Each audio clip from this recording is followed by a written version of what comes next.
11వ వచనం చదువుతాం. మరియు ఆయన ఇట్లనెను, ఒక మనిషినికి 2 కుమారులు ఉండిరి. వారిలో చిన్నవాడు తండ్రి ఆస్తిలో నాకు వచ్చి భాగం ఇమ్మని తన తండ్రిని అడుగగా అతడు వారికి తన ఆస్తిని పంచిపెట్టే. కొన్ని దినములైన తరువాత ఆ చిన్న కుమారుడు సమస్తము కూర్చుకొని దూరదేశము ప్రయాణమైపోయి అచ్చట తన ఆస్తిని దుర్వ్యాపారం వలన పాడు చేశాను. అదంతయు ఖర్చు చేసిన తరువాత ఆ దేశమందు గొప్ప కరువు రాగా వాడు ఇబ్బంది పడసాగి వెళ్ళి ఆ దేశస్థులతో ఒకని చెంత చేరాడు. అతడు పందులను మేపుటకు తన పొలంలోనికి వానిని పంపాడు. వాడు పందులు తిను పొట్టుతో తన కడుపు నింపుకొని ఆశపడను గాని ఎవడును వానికి ఏమీ ఇయ్యలేదు. అయితే బుద్ధి వచ్చినప్పుడు ఆ తండ్రి యొద్ద ఎంతో మంది కూలి వంటలకు అన్నదమ్ములను అన్నము సమృద్ధిగా ఉన్నది. నేనైతే ఇక్కడ ఆకలికి చచ్చిపోవచ్చున్నాను. నేను లేచి నా తండ్రి యొద్దకు వెళ్ళి, తండ్రి, నేను పరలోకమునకు విరోధంగాను నీ తండ్రి ఎదుట పాపం చేసేదని ఇక మీదట నీ కుమారుడని అనిపించుకున్నటకు యోగ్యుడను కాను. నన్ను నీ కూలివారిలో ఒకరిగా పెట్టుకోమని అతనితో చెప్పుదనుకుని లేచి తండ్రి వద్దకు వచ్చాను. వాడు ఇంకా దూరముగా ఉన్నప్పుడు తండ్రి వారిని చూసి కనికరపడి పరిగెత్తికి వాని మెడ మీద పడి ముద్దు పెట్టుకొనెను. అప్పుడు కుమారుడు అతనితో, తండ్రి, నేను పరలోకమునకు విరోధంగాను నీ ఎదుటను పాపం చేసి తిని ఇక మీదట నీ కుమారుడు నేను అనిపించుకున్నటకు యోగ్యుడను కానని. అయితే తండ్రి తన దాసులను చూసి ప్రశస్త వస్త్రము త్వరగా తెచ్చి వీనికి కట్టి వీని చేతికి ఉంగరము పెట్టి పాదములకు చెప్పులు తొడిగించి క్రొవ్విన పసుపు తెచ్చి వధించిరి. మనము తిని సంతోషించుము అని. ఈయన కుమారుడు చనిపోయి మరలా బ్రతికాను, తప్పిపోయి దొరికానని చెప్పాను. అంతటా వారు సంతోషపడసాగిరి. దేవుడి వాక్యం దీవించును గాక. చిన్న ప్రార్థన చేసుకుందాం. గొప్ప దేవుడా, సర్వోన్నతుడా, సజీవుడని కొందనాలు. ఈ ఉదయం చిన్న వాక్య భాగం చదివిన ప్రభువా, ఓ దేవ, దీన్ని పరిశుద్ధాత్మ ప్రభువా వాక్యముకు జత చేయను గాక. నీవు మా మధ్యలోకి వచ్చి నీ బిడ్డలతో మాట్లాడువు గాక. ఓ దేవ, నీ పరిశుద్ధాత్మ అభిషేకము ఈ వాక్యం పైన దిగి నువ్వేదైతే నీ ప్రవర్తన ద్వారా మాట్లాడావో అదే వాక్యము దేవ మాలో అనువదించమని ప్రార్థిస్తున్నాం. కృపస్థలుగా అప్పగిస్తున్నాం. వచ్చిన ప్రతి బిడ్డను దీవించండి. ఆశగల ప్రాణం తృప్తిపరిచే దేవుడు నీవై ఉన్నావు. నీవే మా ఆశను తృప్తిపరచమని అప్పగిస్తూ ప్రభువైన యేసుక్రీస్తు నామంలో ప్రార్థిస్తున్నాం తండ్రి, ఆమేన్. అందరూ కూర్చున్నాము దయచేసి. హల్లెలూయా. దేవుని నామమునకు మహిమ కలుగును గాక. సమయంలో మనం వాక్యంలోకి వెళ్దాం. లాస్ట్ వీక్ మనం చూసాం కొన్ని విషయాలు. తప్పిపోయిన కుమారుడు కోసం మనం చూస్తూ ఉన్నాం. హల్లెలూయా. ఇక్కడ తండ్రి కుమారుడు యొక్క లైఫ్ స్టోరీ కనబడతా ఉంది. హల్లెలూయా. లాస్ట్ వీక్ లో మనం చూసాం దేవుడు అనేకమైన ఉపమానాలు రూపంలో చెప్తా ఉన్నాడు. అనేకమైన ఉపమానాలు దేవుడు చెప్పాడు. ఉపమానాలన్నీ దేనికోసం చెప్పాడంటే మనం చెప్పాం లాస్ట్ వీక్ లో. ఎందుకు చెప్పాడంటే అంత్యకాలంలో జరగబోతున్న విషయాలను తెలియజేయడం కోసమే దేవుడు ఉపమాన రీతిగా మాట్లాడుతూ ఉన్నాడు. ఆమేన్. హల్లెలూయా. అంత్యకాలంలో ఏం జరగబోతా ఉందో, ఏమి మన జీవితంలో కోల్పోయామో, ఏ జీవితంలో మనం ముందుకు వెళ్ళాలో ఇవన్నీ కూడా తెలుసుకోవడం కోసం దేవుడు ప్రతి వాక్యాన్ని కూడా మత్తయి సువార్త, మార్కు సువార్త, యోహాను సువార్త, లూకా సువార్తల్లో దేవుడు మాట్లాడిన మాటలన్నీ కూడా అంత్యకాలంలో మన జీవితాల్లో జరగబోతున్న కార్యాల కోసం మాట్లాడుతూ ఉన్నాడు. ఆమేన్. హల్లెలూయా. మన జీవితాల్లో ఏమి పొందుకోవాలో, ఎలా పొందుకోవాలో, అసలు మనం ఏమి కోల్పోయామో, దేవుడి దగ్గర నుంచి మనం ఏమి కోల్పోయామో ఇవన్నీ విషయాలు కూడా దేవుడు ఒక ఉపమాన రీతిలో మాట్లాడుతూ ఉన్నాడు. హల్లెలూయా. ఆయన చాలా ఉపమానాలు, ఇంచుమించు 10 ఉపమానాలకు పైనగా చెప్పాడు. లాస్ట్ వీక్ లో మనం అన్ని కూడా చదివాం. ఆ 10 ఉపమానాలు కూడా దేవుడు ఎందుకు ఉపమాన రీతిగా మాట్లాడుతూ ఉన్నాడో కూడా దావీదు ప్రవచించిన ప్రవచనం ఆధారంగా చేసుకొని ఆయన ఉపమానం రీతిగా మాట్లాడుతూ ఉన్నాడు. ఎందుకంటే దావీదు కీర్తన గ్రంథంలో చెప్తా ఉన్నాడు, నేను నోరు తెరిచి ఉపమాన రీతిగా మీతో మాట్లాడేదను అంటున్నాడు. హల్లెలూయా. అంటే భూమి మీదకి 2000 సంవత్సరాల తర్వాత భూమి మీదకి వచ్చిన యేసుక్రీస్తు నోరు తెరిచి ఏ విధంగా మాట్లాడాలంటే ఉపమాన రీతిగా మాట్లాడాలి. చూడండి, కొంతమంది కొన్ని జీవితాల్ని చెప్పడం కోసం కొన్ని ఉపమానాలు వాడతారు. ఎలా వాడతారంటే, మనిషి జీవితం అంతా కూడా చదవవసరం లేదు, అతని లైఫ్లో చిన్న సిచ్యువేషన్ చూస్తే మనకు అతని జీవితం అంటే అర్థమవుతుంది అని చెప్పడానికి ఒక నానుడు వాడతారు. ఎందుకంటే ప్రతి ఒక్కరు కూడా ఈ పదం వాడతారు. అన్నం అంతా పట్టకక్కర్లొద్దు, ఒక మెతుకు కట్టుకుంటే సరిపోద్ది అంటారు. అంటే ఉపమానం రీతిగా చెప్తున్నారు అనమాట. అంటే దాన్ని ఎలా వాడుతున్నారంటే అన్నం అంతా పిసికి చూడక్కర్లేదు ఉడికిందో లేదా అని. ఒక మెతుకు పట్టుకుంటే ఆ అన్నం ఉడికిందో తెలిసిపోదు, అందుకే చూసేటప్పుడు మెతుకును పట్టుకుంటారు. అంటే ఉపమానం వాడారు, అంటే ఒక జీవితాన్ని సాదృశ్యంగా చెప్పడానికి, అతని జీవితం ఏంటో తెలుసుకోవడానికి. అతని జీవితం అంతా కూడా అతని వెనకాల తిరగకర్వద్దు, జస్ట్ అతని లైఫ్లో జరుగుతున్న అతని స్వభావాన్ని పరిశీలిస్తూ 10 నిమిషాలు మనకు అర్థమవుతుందని చెప్పడం కోసం ఆ విధంగా నానుడి సామెతలు వాడుతూ ఉంటారు. హల్లెలూయా. అంటే ఒక విషయాన్ని అర్థం కావాలంటే దానికి ఉపమాన రీతులుగా ఏదో ఒక ఎగ్జాంపుల్ ఎత్తుక్కుంటారనమాట. ఒక విషయం ఎదుటివానికి చెప్పేటప్పుడు అర్థం కావట్లా, అర్థం కానప్పుడు ఏం చేస్తారంటే ఒక ఎగ్జాంపుల్ చెప్తారు, ఒక ఉదాహరణ చెప్తారు. అంటే ఇలా చేస్తే ఇది ఇలా ఉంటుంది అంటే దీన్ని అర్థం చెప్పడం కోసం ఒక ఉదాహరణ చెప్తారు. అలాగే యేసుక్రీస్తు ఉపమాన రీతిగా కొన్ని ఎగ్జాంపుల్ చెప్తున్నాడు అనమాట.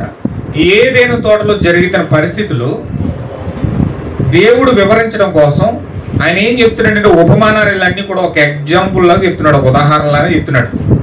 హల్లెలూయా.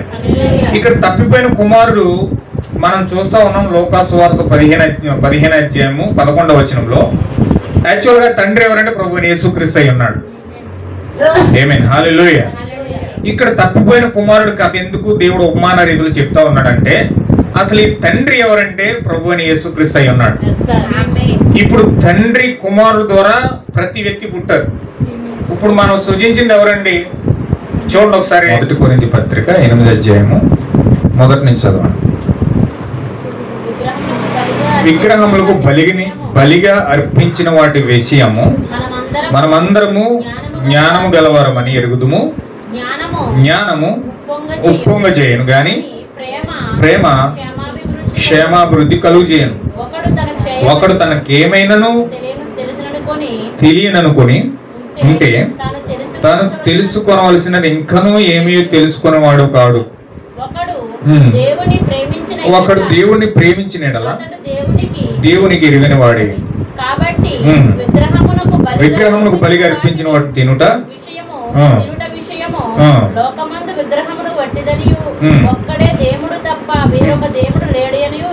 ఎరుగుదుము. దేవతలనబడిన వారు ప్రభువులనబడిన వారు అనేకులు ఉన్నారు. ఆకాశమందైనను భూమి మీదను దేవతలనబడినవి ఉన్నవి. మనకు ఒక్కడే దేవుడు ఉన్నాడు, ఆయన తండ్రి. ఆయన నుండి సమస్తము కలిగెను. ఆయన నిమిత్తం మనమున్నాము. మరియు మనకు ప్రభు ఒక్కడే యేసుక్రీస్తు. ఆయన ద్వారా సమస్తము కలిగెను. ఎవరి ద్వారా కలిగామండి? మనం యేసుక్రీస్తు ద్వారా మనం కలిగి ఉన్నాం. మనం భూమి మీదకి ఎలా వచ్చామంటే యేసుక్రీస్తు సృష్టించబడిన తరువాత మనం భూమి మీదకి వచ్చాం. హల్లెలూయా. దేవతలు అనబడిన వారు, దేవుళ్ళు అనబడిన వారు, ప్రభువులు అనబడిన వారు చాలా మంది భూమి మీద ఉన్నారు. అడుగడుగుని మనకు కనబడతా ఉన్నారు. హల్లెలూయా. అయితే ఈ భూమి మీద దేవతలు అనబడిన వారు అందరూ ఉన్నప్పటికీ దేవుడు ఒక్కడే ఉన్నాడు. ఆ ఒక్క దేవుడే మనకు తండ్రి ఉన్నాడు. ఆయన ద్వారానే సమస్తము కూడా కలిగినాయి. ఆయన ద్వారానే మనం అందరం కూడా భూమి మీదకు కలిగి ఉన్నాం. హల్లెలూయా. ఆయన ద్వారా మనం అందరం కూడా సృష్టించబడిన వారము అని కొలస్సీ పత్రికలో రాయబడి ఉంది. హల్లెలూయా. కొలస్సీ పత్రిక 1వ అధ్యాయం మనం 15వ వచనంలో చూస్తే ఆయన ద్వారా మనం అందరము కూడా సృష్టించబడిన వారము అని ఉంది. చూడండి ఒకసారి కొరింథీ పత్రిక 1వ అధ్యాయం 15వ వచనం మనం చదువుదాం. ఏం చెప్తున్నాడంటే 16వ వచనంలో, ఏలయనగా ఆకాశమందున్నవి భూమి యందున్నవి దృశ్యమైనవి గాని అదృశ్యమైనవి గాని సింహాసనములైనను ప్రభుత్వములైనను ప్రధానులైనను అధికారులైనను సర్వమును ఆయన యందు సృష్టించబడెను. సర్వమును ఆయన ద్వారాను ఆయన బట్టియే సృష్టించబడెను. అంటే ప్రతి ఒక్కటి కూడా దేవుడు సృష్టించబడిన ప్రభువైన యేసుక్రీస్తు ద్వారా సృష్టించబడిన వస్తువులే. హల్లెలూయా. ఈ భూమిని సృష్టించిన వాడు యేసుక్రీస్తు. ఈ సర్వ సృష్టిని సృష్టించిన వాడు యేసుక్రీస్తు. ఈ భూమి మీద ప్రతి మనిషిని సృష్టించిన వాడు యేసుక్రీస్తు. హల్లెలూయా. దేవతలు అనబడిన వారు, దేవుళ్ళు అనబడిన వారు, ప్రభువులు అనబడిన వారు చాలా మంది ఉన్నప్పటికీ ఆమేన్. హల్లెలూయా. మన ప్రభువైన యేసుక్రీస్తు ఒక్కడే దేవుడై ఉన్నాడు. ఆయన ద్వారానే సమస్తము కూడా కలిగినాయి. ఆయన ద్వారానే మనం అందరము కూడా సృష్టించబడిన వారు. హల్లెలూయా. అయితే ఆయన మన ప్రభు అయి ఉన్నాడు, ఆయన మన తండ్రి అయి ఉన్నాడు, ఆయన మన దేవుడై ఉన్నాడు. ఏదైనా తోటలో మొట్టమొదటిగా మనిషిని సృష్టించి ఏదెను తోటలో పెట్టాడు. హల్లెలూయా. ఇప్పుడు ఏదెను తోటలో పెట్టబడిన తరువాత ఏదెను తోటలో దేవుడు వారిని చక్కగా మొత్తం ఫలాలన్నీ కూడా పెట్టి ఆయన జీవవృక్ష ఫలమును, మంచి చెడు తెలివితేటలిచ్చే వృక్ష ఫలమును కూడా ఏదైనా తోటలో పెట్టాడు. ఇప్పుడు మంచి చెడు తెలివితేటలిచ్చే వృక్ష ఫలాన్ని పెట్టాడు, జీవవృక్షాన్ని పెట్టాడు. జీవవృక్షము ద్వారా అక్కడున్న సమస్త ప్రజలందరూ కూడా ఆ వృక్షము ఫలం ద్వారా బ్రతకాలి. ఆ విధమైన సిస్టమ్ దేవుడు వారికి ఏర్పాటు చేశాడు. జీవవృక్షం ఎవరంటే ప్రభువైన యేసుక్రీస్తు అయి ఉన్నాడు. ఆమేన్. హల్లెలూయా. ఆయన చెప్పాడు, నేను జీవాహారము నేనే అన్నాడు. జీవాహారం నేనే అన్నాడు. జీవమును పునరుద్ధానమును కూడా నేనే అన్నాడు. ఇప్పుడు ఆ జీవం ఎవరంటే, ఆ జీవవృక్షం ఎవరంటే యేసుక్రీస్తు అయి ఉన్నాడు. ఇప్పుడు యేసుక్రీస్తు ఏదెను తోట మధ్యలో ఉన్నాడు. ఆయన ఏదెను తోట మధ్యలో ఉండి, ఏదెను తోట సర్వ ప్రపంచానికి ఒక సాదృశ్యంగా కనబడతా ఉంది. ఏదెను తోట ఇప్పుడు ఎక్కడ ఉన్నదంటే యెరూషలేములో ఉంది. యెరూషలేములో దేవుడు భూమధ్య రేఖకు మధ్యలో, చూడండి యెరూషలేం ఎక్కడ ఉంటుందంటే భూప్రపంచ పట్టణం అంతా చూస్తే భూమధ్య రేఖ మధ్య ఉంటుంది. భూమధ్య రేఖ అని ఉంటుంది. ఆ రేఖ మధ్యలో యెరూషలేము ఒక రౌండ్ షేప్ లో అక్కడ ఉంటుంది. ఇప్పుడు ఆ యెరూషలేము ప్రపంచానికి నడిబొడ్డులో మధ్యలో యెరూషలేమును పెట్టి ఆ యెరూషలేములో దేవుడు ఏదైనా తోట వేసి ఆ ఏదైనా తోట మధ్యలో జీవవృక్షముగా యేసుక్రీస్తు అక్కడ ఉన్నాడు. ఆమేన్. హల్లెలూయా. ఇప్పుడు ఏదైనా తోటలో ఆయనకి ఇష్టానుసారంగా ఆయన స్వరూపంలో, ఆయన యొక్క రూపంలో, ఆయన యొక్క పోలికలో దేవుడు ఒక మానవుని అక్కడ తయారు చేసుకుని సృష్టించుకొని, దేవుడు ఆదాముని అవ్వని అక్కడ సృష్టించి ఆ సృష్టించబడిన మనుషులకు దేవుడు ఒక మట్టి శరీరం తయారు చేసి ఆ మట్టి శరీరంలో ఈ యొక్క మహిమ శరీరాన్ని, ఈ యొక్క వాక్య దేహాన్ని మట్టి శరీరంలో ప్రవేశింపజేసి వారికి జీవాన్ని ఇచ్చి, ఆ జీవం ఎక్కడి నుంచి వస్తుందంటే యేసుక్రీస్తులో నుంచి వస్తుంది. ఆమేన్. హల్లెలూయా. ఈ వాక్య శరీరంలో నుంచి జీవం ఎక్కడి నుంచి వస్తుందంటే యేసుక్రీస్తులో నుంచి జీవం వెళ్ళాలి. యేసుక్రీస్తులో నుంచి ఆ జీవం వెళ్ళాలి. ఇప్పుడు ఆ జీవము ఏది ఆదాముకి అవకి ఎక్కడి నుంచి ఆ జీవం రావాలంటే యేసుక్రీస్తులో నుంచి ఆ జీవం రావాలి. హల్లెలూయా. ఇప్పుడు మనకు జీవం ఎక్కడి నుంచి వస్తుందండి? మనం ఎక్కడి నుంచి రావడం వల్ల జీవం బ్రతుకుతున్నాం మనం? ఏమండి, మనకు జీవం ఎక్కడి నుంచి వస్తుందంటే ఇప్పుడు యేసుక్రీస్తులో నుంచి రావట్లే. మనకు జీవం ఎక్కడి నుంచి వస్తుందంటే ప్రకృతిలో నుంచి వస్తుంది. మనకు జీవం ఎక్కడి నుంచి వస్తుందంటే ఆహారంలో నుంచి వస్తుంది.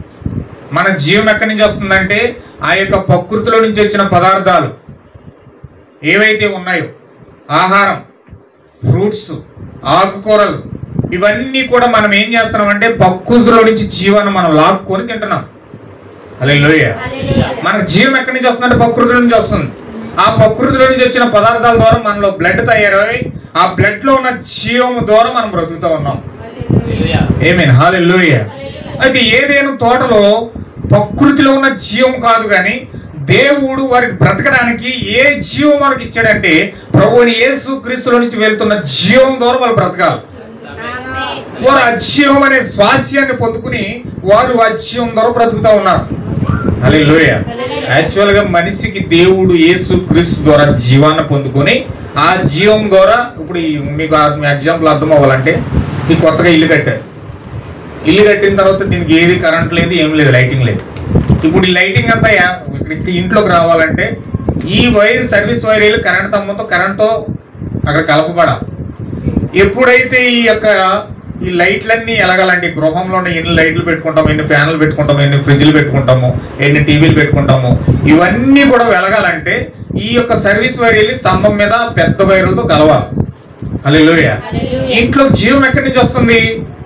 ఆ కరెంట్ స్తంభంలో ఉన్న పెద్ద లైన్ నుంచి వస్తుంది. హల్లెలూయా. ఆ పెద్ద లైన్ నుంచి ఎక్కడి నుంచి వస్తుంది? అక్కడెక్కడో ట్రాన్స్ఫార్మర్ ఉంటుంది, ఎక్కడో సబ్ స్టేషన్ ఉంటుంది. సబ్ స్టేషన్ దగ్గర నుంచి కరెంట్ అంతా పాస్ అవుతూ ఉంటుంది. ఆ కరెంట్ ఇంట్లో గృహంలోకి రావాలంటే ఇక్కడున్న సర్వీస్ దాంతో కలవాలి. హల్లెలూయా. అలాగే దేవుడి వాక్య శరీరము, మట్టి శరీరము కలిసి అది వెలుగు రావాలంటే, అది వెలగాలంటే ఆ సబ్ చేసిన ఎవరంటే ప్రభువుని యేసుక్రీస్తు అయి ఉన్నాడు. ఆమేన్. హల్లెలూయా. దేవుడు కరెంట్ అయి ఉన్నాడు, దేవుడు పవర్ అయి ఉన్నాడు, దేవుడు శక్తి అయి ఉన్నాడు, దేవుడు ఆత్మ అయి ఉన్నాడు, దేవుడిలో ఆ యొక్క పాస్ కరెంట్ ఉంది. ఆ పాస్ అయ్యే కరెంట్ ఆయనే కరెంట్ అయి ఉన్నాడు, ఆయనే పవర్ అయి ఉన్నాడు. ఇప్పుడు ఆ పవర్ మన జీవితంలోకి రావాలంటే మనలో ఉన్న వైర్ వెళ్ళి ఆయనతో అటాచ్ అవ్వాలి.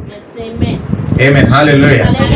ఎప్పుడైతే ఈ వైర్ వెళ్ళి ఆయనతో అటాచ్ అవుతుందో ఆయనలో ఉన్న జీవం మనలోకి వస్తుంది. అయితే ఏదైనా తోటలో ఆదాము యేసుక్రీస్తు కనెక్ట్ అయి ఉన్నాడు. కనెక్ట్ అయి ఉండడం ద్వారా యేసుక్రీస్తులో ఉన్న జీవము ఆదాంలోకి వచ్చి ఆదాం జీవిస్తూ ఉన్నాడు. యేసుక్రీస్తులో ఉన్న జీవం ఆదాంలోకి వచ్చినప్పుడు ఆదాం ఎలా బ్రతుకుతున్నాడు అంటే యేసుక్రీస్తు ఎలా బ్రతుకుతున్నాడో ఆదాం కూడా అలాగే బ్రతుకుతున్నాడు అండి. ఆమేన్, హల్లెలూయా. యేసుక్రీస్తులో మాట ద్వారా పలకబడే మాట శక్తి ఉంది. యేసుక్రీస్తులో పలకబడిన మాట యొక్క శక్తి ఉంది. ఆ శక్తి ద్వారా ప్రపంచాన్ని దేవుడు ఎలాగా దాన్ని ఇన్ఫ్లుయెన్స్ చేస్తున్నాడంటే, ఎలా కంట్రోల్ చేస్తున్నాడంటే, ఆయన కంట్రోల్ చేసేది ఒక అధికారం ద్వారా కాదు. ఆయన కంట్రోల్ చేసేది ఒక అధికారం ద్వారా కాదు. ఇప్పుడు చూడండి, ఒక గవర్నమెంట్ వచ్చింది అనుకోండి, వాళ్ళు ఆంధ్రప్రదేశ్ని కంట్రోల్ చేయాలంటే ప్రజలు అధికారం ఇవ్వాలి. ఎలక్షన్ ద్వారా అధికారం ఇస్తారు. అధికారం ద్వారా వాళ్ళు ఆ స్థానాల్లో కూర్చొని ఆంధ్రప్రదేశ్ని కంట్రోల్ చేస్తూ ఉంటారు. రక్షణ మంత్రి రక్షణను కంట్రోల్ చేస్తాడు. ఆ యొక్క ముఖ్యమంత్రి గారు ఆ యొక్క ఆంధ్రప్రదేశ్ చట్టాన్ని కంట్రోల్ చేస్తూ ఉంటాడు. అన్ని విధాల వారు ఇవ్వబడిన అధికారాలు బట్టి కంట్రోల్ చేస్తూ ఉంటారు. అయితే దేవుడైతే ఆ యొక్క అధికారాన్ని బట్టి ఆయన కంట్రోల్ చేయట్లేదు. ఎందుకంటే ఎవరో తీస్తే అధికారం తీసుకునే వ్యక్తి కాదు ఆయన. ఆమేన్, హల్లెలూయా. ఆయన కంట్రోల్ చేసే శక్తి అధికారం అంతా కూడా ఆయనే అధికారం కలిగి ఉన్నాడు. ఒకరోజు యేసుక్రీస్తు పిలాతు ఎదుట నిలబడ్డాడు. పిలాతు ఎదుట నిలబడి ఆ పిలాతు అడుగుతున్నాడు, నిన్ను చంపకుండా కాపాడడానికి అధికారం ఉంది, నీకు తెలుసా? నిన్ను చంపకుండా ఉండడానికి అధికారం ఉంది నా చేతిలో. అయితే నిన్ను విడిచిపెట్టడానికి నువ్వు ఏదైనా ఒక రీజన్ చెప్పు, నువ్వు మాట్లాడితే నేను విడిపిస్తాను, నిన్ను విడిపించే అధికారం నాకు ఉంది అని పిలాతు మాట్లాడుతున్నాడు. పిలాతు మాట్లాడుతున్నప్పుడు యేసుక్రీస్తు ఏమన్నాడు తెలుసండి? నీకు పైనుండి అధికారం ఇవ్వబడిందే తప్ప అధికారం నీది కాదు. అధికారం ఎవరు ఇవ్వబడిందండి? నా తండ్రి దగ్గర నుంచి నీకు పైనుండి అధికారం ఇవ్వబడినందుకే నువ్వు ఇక్కడ కూర్చున్నావు. హల్లెలూయా. అంటే ఈ యొక్క పిలాతుకి అధికారం ఇచ్చింది కూడా ఎవరండి? ఎదురుకోకుండా నిన్న నిలబడి యేసుక్రీస్తు ఇచ్చాడు. కానీ ఆ పిలాతుకి ఆ విషయం తెలియదు. అధికారం నేను గవర్నమెంట్ శాఖ పొందుకున్నాను, కైసర్ ఇచ్చాడు నాకు ఈ గవర్నర్ పోస్ట్ అనుకున్నాడు తప్ప ఆ అధికారం ప్రభువుని యేసుక్రీస్తు ఇచ్చాడు అన్న సంగతి పిలాతుకు తెలియదు. ఆమేన్, హల్లెలూయా. అయితే ఇక్కడ ఆ యొక్క అధికారంతో ఆయన ప్రపంచాన్ని కంట్రోల్ చేయట్లేదు. కానీ ఆయన ప్రపంచాన్ని ఏ విధంగా కంట్రోల్ చేస్తున్నాడంటే పలకబడిన మాట ద్వారా, స్పోకెన్ వర్డ్ ద్వారా. ఆయన మాట పలికితే ప్రతిదీ కూడా కంట్రోల్లో ఉంటుంది మాట ద్వారా. అలాగే ఎలాగైతే యేసుక్రీస్తు మాట ద్వారా ప్రపంచాన్ని కంట్రోల్ చేస్తున్నాడో అదే శక్తి యేసుక్రీస్తు అటాచ్మెంట్ అయి ఉన్నాడు కాబట్టి, యేసుక్రీస్తు కలయిక కలిగి ఉన్నాడు కాబట్టి ఆదాము కూడా అదే పవర్ ఉంది. ఆమేన్, హల్లెలూయా. ఆదాము కూడా పలకబడిన మాట ద్వారా భూమితో మాట్లాడుతున్నాడు, చంద్రుడితో మాట్లాడుతున్నాడు, సృష్టి అందరితో మాట్లాడుతున్నాడు. ఏనుగా ఇలా రా వచ్చి నన్ను అడివంతా తిప్పంటేది అడివంతా తిప్పుతా ఉంది. సింహమా ఇలా రా అంటే ఆ సింహం వచ్చి మొత్తం అడివంతా తిప్పుతుంది. అతను ఆదాముని నన్ను ఎక్కించుకుని అడివంతా తిప్పండి. సింహం మాట వింటుంది, ఏనుగుల మాట వింటున్నాయి, జంతువులన్నీ కూడా మాట వింటా ఉన్నాయి. ఆమేన్, హల్లెలూయా. అంత అద్భుతంగా ఏదైనా తోటలో ఆదాము మాట్లాడుతూ ఉన్నాడు. హల్లెలూయా. అయితే చాలా అద్భుతంగా సహవాసం సాగుతూ ఉంది. అయితే ఆ సహవాసం సాగుతూ ఉన్నప్పుడు దేవుడు యేసుక్రీస్తు ప్రభుని యేసుక్రీస్తు ఏ శక్తి కలిగి ఉన్నాడో అదే శక్తి ఆదాముకు ఉంది. దేవుడు ఏ పవర్ అయితే కలిగి ఉన్నాడో పవర్ ఆదాముకు ఉంది. ఏ విధానము వాక్యము కలిగి ఉన్నాడు అదే వాక్యం ఆదాము కలిగి ఉన్నాడు. హల్లెలూయా. సమస్తము యేసుక్రీస్తు సమానంగా ఉన్నాడు. ఆదాము యేసుక్రీస్తు సమానంగా ఉన్నాడు. యేసుక్రీస్తు ఏమై ఉన్నాడు, ఆదాము కూడా అదే ఉన్నాడు. అయితే ఇక్కడ ఏం జరిగింది చూడండి. ఆటోమేటిక్ గా దేవుడు ఒక ప్రత్యుత్పత్తిగా దేవుడు ఒక స్త్రీని తయారు చేసి ఆదాముకి ఇచ్చాడు. ఒక స్త్రీని తయారు చేసి ఆదాముకి ఇస్తే ఆ స్త్రీని వాడుకొని సాతాను ఆదాము దగ్గరికి వెళ్లకుండా, ఆదాముతో మాట్లాడకుండా నేరుగా ఈ స్త్రీ దగ్గరికి వెళ్ళి స్త్రీనితో మాట్లాడి స్త్రీని పాపంలో పడేసేసాడు. స్త్రీని ఎప్పుడైతే పాపంలో పడేసేసాడో స్త్రీ ఏమో ఆదాములో భాగమై ఉంది. ఇప్పుడు ఆదామును కాపాడుకోవడం కోసం ఆదాము కూడా దేవుని యొక్క శిక్ష నుంచి, దేవుని యొక్క భయంకరమైన కార్యాల నుంచి విడిపించడానికి అవ్వ చేసిన పాపంలో ఆదాము కూడా పాలు పంపులు పొందవలసి వచ్చింది. హల్లెలూయా. తన భార్యను కాపాడుకోవడం కోసం, పాపములో పడిపోయిన ఆ స్త్రీని బయటికి తీసుకురావడం కోసం ఈయన కూడా పాపములకు అడుగు పెట్టాడు. హల్లెలూయా. ఎంతమందికి అర్థమవుతుందండి? ఎప్పుడైతే స్త్రీ పాపం చేసిందో ఆ పాపం చేసిన స్త్రీని బయటికి లాగడం కోసం ఈయన కూడా పాపంలో అడుగు పెట్టాడు.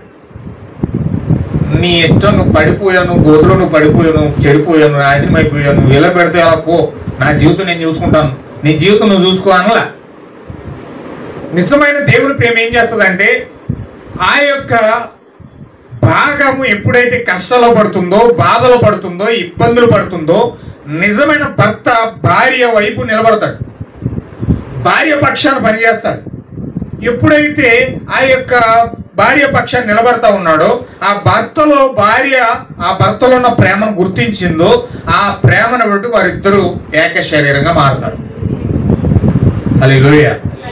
వారి ఆలోచన వీరి ఆలోచన ఒకటైనప్పుడు దేవుడు ఖచ్చితంగా అక్కడ ఒక యూనిటీ జరుగుతుంది, ఒక ఐక్యత అక్కడ జరుగుతూ ఉంది. హల్లెలూయా. ఆదాము తన భార్య తప్పు చేసిందని చెప్పి శిక్షించేసి బాధించేసి తనను ఇబ్బంది పెట్టడానికి ప్రయత్నం చేయట్లే, తన దూరం చేసుకోవడానికి ప్రయత్నం చేయట్లే. ఆమేన్. హల్లెలూయా. ఎంతమందికి అర్థమవుతుందన్నమాట? ఏదైనా చిన్న కష్టం వస్తే, చిన్న డౌట్ వస్తే, చిన్న అనుమానం వస్తే వేరే కూడా ప్రయత్నం చేస్తారు, దూరం పెట్టడానికి ప్రయత్నం చేస్తారు. కానీ ఎప్పుడైతే అక్కడ బలహీనత అనేది వచ్చిందో ఆదాము ఆ యొక్క కార్యాన్ని ఎప్పుడైతే అర్థం చేసుకున్నాడో, ఎప్పుడైతే ఆ యొక్క దేవుని యొక్క కార్యంలో నుంచి, దేవుని యొక్క విధానంలో నుంచి, ఇప్పుడు దేవుడు వస్తే అవను కొట్టేస్తాడు, దేవుడు వస్తే అవను చంపుతాడు, దేవుడు వస్తే అవను బాధిస్తాడు. ఎందుకంటే ఆమెలో పాపం ఉంది, ఆమె సాతానుతో ఐక్యమైపోయింది, సాతాను యొక్క పాపాన్ని పెనవేసుకుంది ఇప్పుడు ఆమె అవ్వ.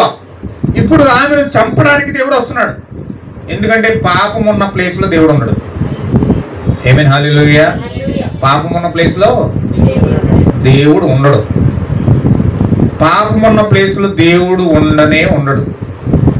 ఎందుకంటే చాలా మంది పరిశుద్ధుల్లో ఫీల్ అయిపోతారు, దేవుడు నా పక్షాన ఉన్నాడు, నాలో ఉన్నాడని. పాపం చేస్తూ భయంకరమైన అసహ్యమైన కార్యాలు చేస్తూ నీలో దేవుడు ఉన్నాడని చెప్పడం ఎంత భయంకరమైన అబద్ధం అది, ఎంత భయంకరమైన కార్యం అది. కానీ ఎల్లప్పుడూ కూడా అక్కడ దేవుడు పాపం ఉన్న ప్లేస్ లో అక్కడ ఉండడు. నువ్వు వాక్యానికి వ్యతిరేకమైన కార్యాలు చేస్తున్నావు అంటే దేవుడు అక్కడ ఉండడు. నీవి ఎప్పుడైతే వాక్యానికి వ్యతిరేకమైన కార్యాలు చేసావో దేవుడు అక్కడి నుంచి ఇమ్మీడియట్గా వెళ్ళిపోతాడు. ఆయన చాలా సెన్సిటివ్ పర్సన్ అండి. పౌరు చిన్న అలికిడి తగిలితే అక్కడి నుంచి వెళ్ళిపోతుంది. ఖచ్చితంగా మనకు పరిశుద్ధాత్మ ఉండాలంటే వాక్యపు విరోధమైన కార్యాలు మనం చేయకూడదు. ఏం చేయకూడదండి? వాక్యానికి విరోధంగా ఉన్న కార్యాలు ఏవి కూడా మనం చేయకూడదు. ఒకవేళ చేశామా దేవుడు అక్కడ ఉన్నాడు, దేవుడు అక్కడ ఉన్నాడని ఖచ్చితంగా. అందుచేత దేవుడు అక్కడ ఖచ్చితంగా రావాలంటే వాక్యాన్ని బట్టి మనం ఎప్పుడైతే నడుస్తున్నామో దేవుడు అక్కడికి వస్తాడు. దేవుడు అక్కడికి వస్తే సమాధానం ఉంటుంది, దేవుడు అక్కడికి వస్తే సంతోషం ఉంటుంది, దేవుడు అక్కడికి వస్తే ఆనందం ఉంటుంది, దేవుడు అక్కడికి వస్తే సరైన క్రమశిక్షణ అక్కడ ఉంటుంది. ఆమేన్. హల్లెలూయా. ఇప్పుడు ఆదాము ఎప్పుడైతే అవ్వ దేవుడిని కోల్పోయిందో, సాతానుతో ఐక్యమైందో, లోకముతో ఐక్యమైందో, ఇప్పుడు ఆ భార్యను కాపాడుకోవడం కోసం ఆదాము కూడా పాపంలో అడుగు పెట్టవలసి వచ్చింది. ఆదాము కూడా పాపంలో అడుగు పెట్టి అవ్వతో పాపము చేసి ఆ పాపంలో అతను కూడా పాలిభాగస్తుడు అయిపోయి ఇప్పుడు అతను ఏం చేస్తున్నాడంటే తన భార్య పక్షాన్ని నిలబడ్డాడు. ఆమేన్. హల్లెలూయా. ఎందుకు అతను భార్య పక్షాన్ని నిలబడ్డాడంటే ఆదాము అవ్వను చంపడానికి దేవుడు వస్తున్నాడు కాబట్టి, దేవుడు వస్తే అవ్వను చంపేస్తాడు, దేవుడు వస్తే అవ్వను చంపుతాడు కాబట్టి ఇతను కూడా పాలిభాగస్తుడు అయిపోయాడు అనుకోండి. ఈ ఆదాము దేవుడిలో భాగమై ఉన్నాడు, ఆదాము దేవుడిలో భాగమై ఉన్నాడు. ఇప్పుడు దేవుడు కనుక వస్తే ఆదాముని పాపం చేసినా చంపలేడు, ఇప్పుడు పాపం చేసినా చంపలేడు, ఎందుకంటే చంపడానికి దేవుడు చంపుకున్నట్టే. హల్లెలూయా. మీకు కూడా తెలుసా? మీకు మాట చదువుతాను చూడండి. ఎఫెసీ పత్రిక, చాలా జాగ్రత్తగా వినాలి. 5వ అధ్యాయం 22వ వచనం చదువు.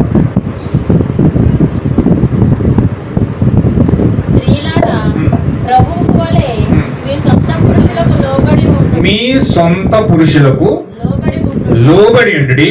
ఏమన్నా వింటున్నారా? వింటున్నారు కదండి. క్రీస్తు సంఘమునకు శిరసై ఉన్నలాగున పురుషుడు భార్యకు శిరసై ఉన్నాడు. క్రీస్తే శరీరమునకు రక్షకుడై ఉన్నాడు.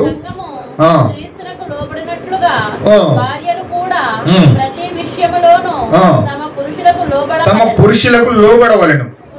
పురుషులారా మీ భార్యలను ప్రేమించుడి.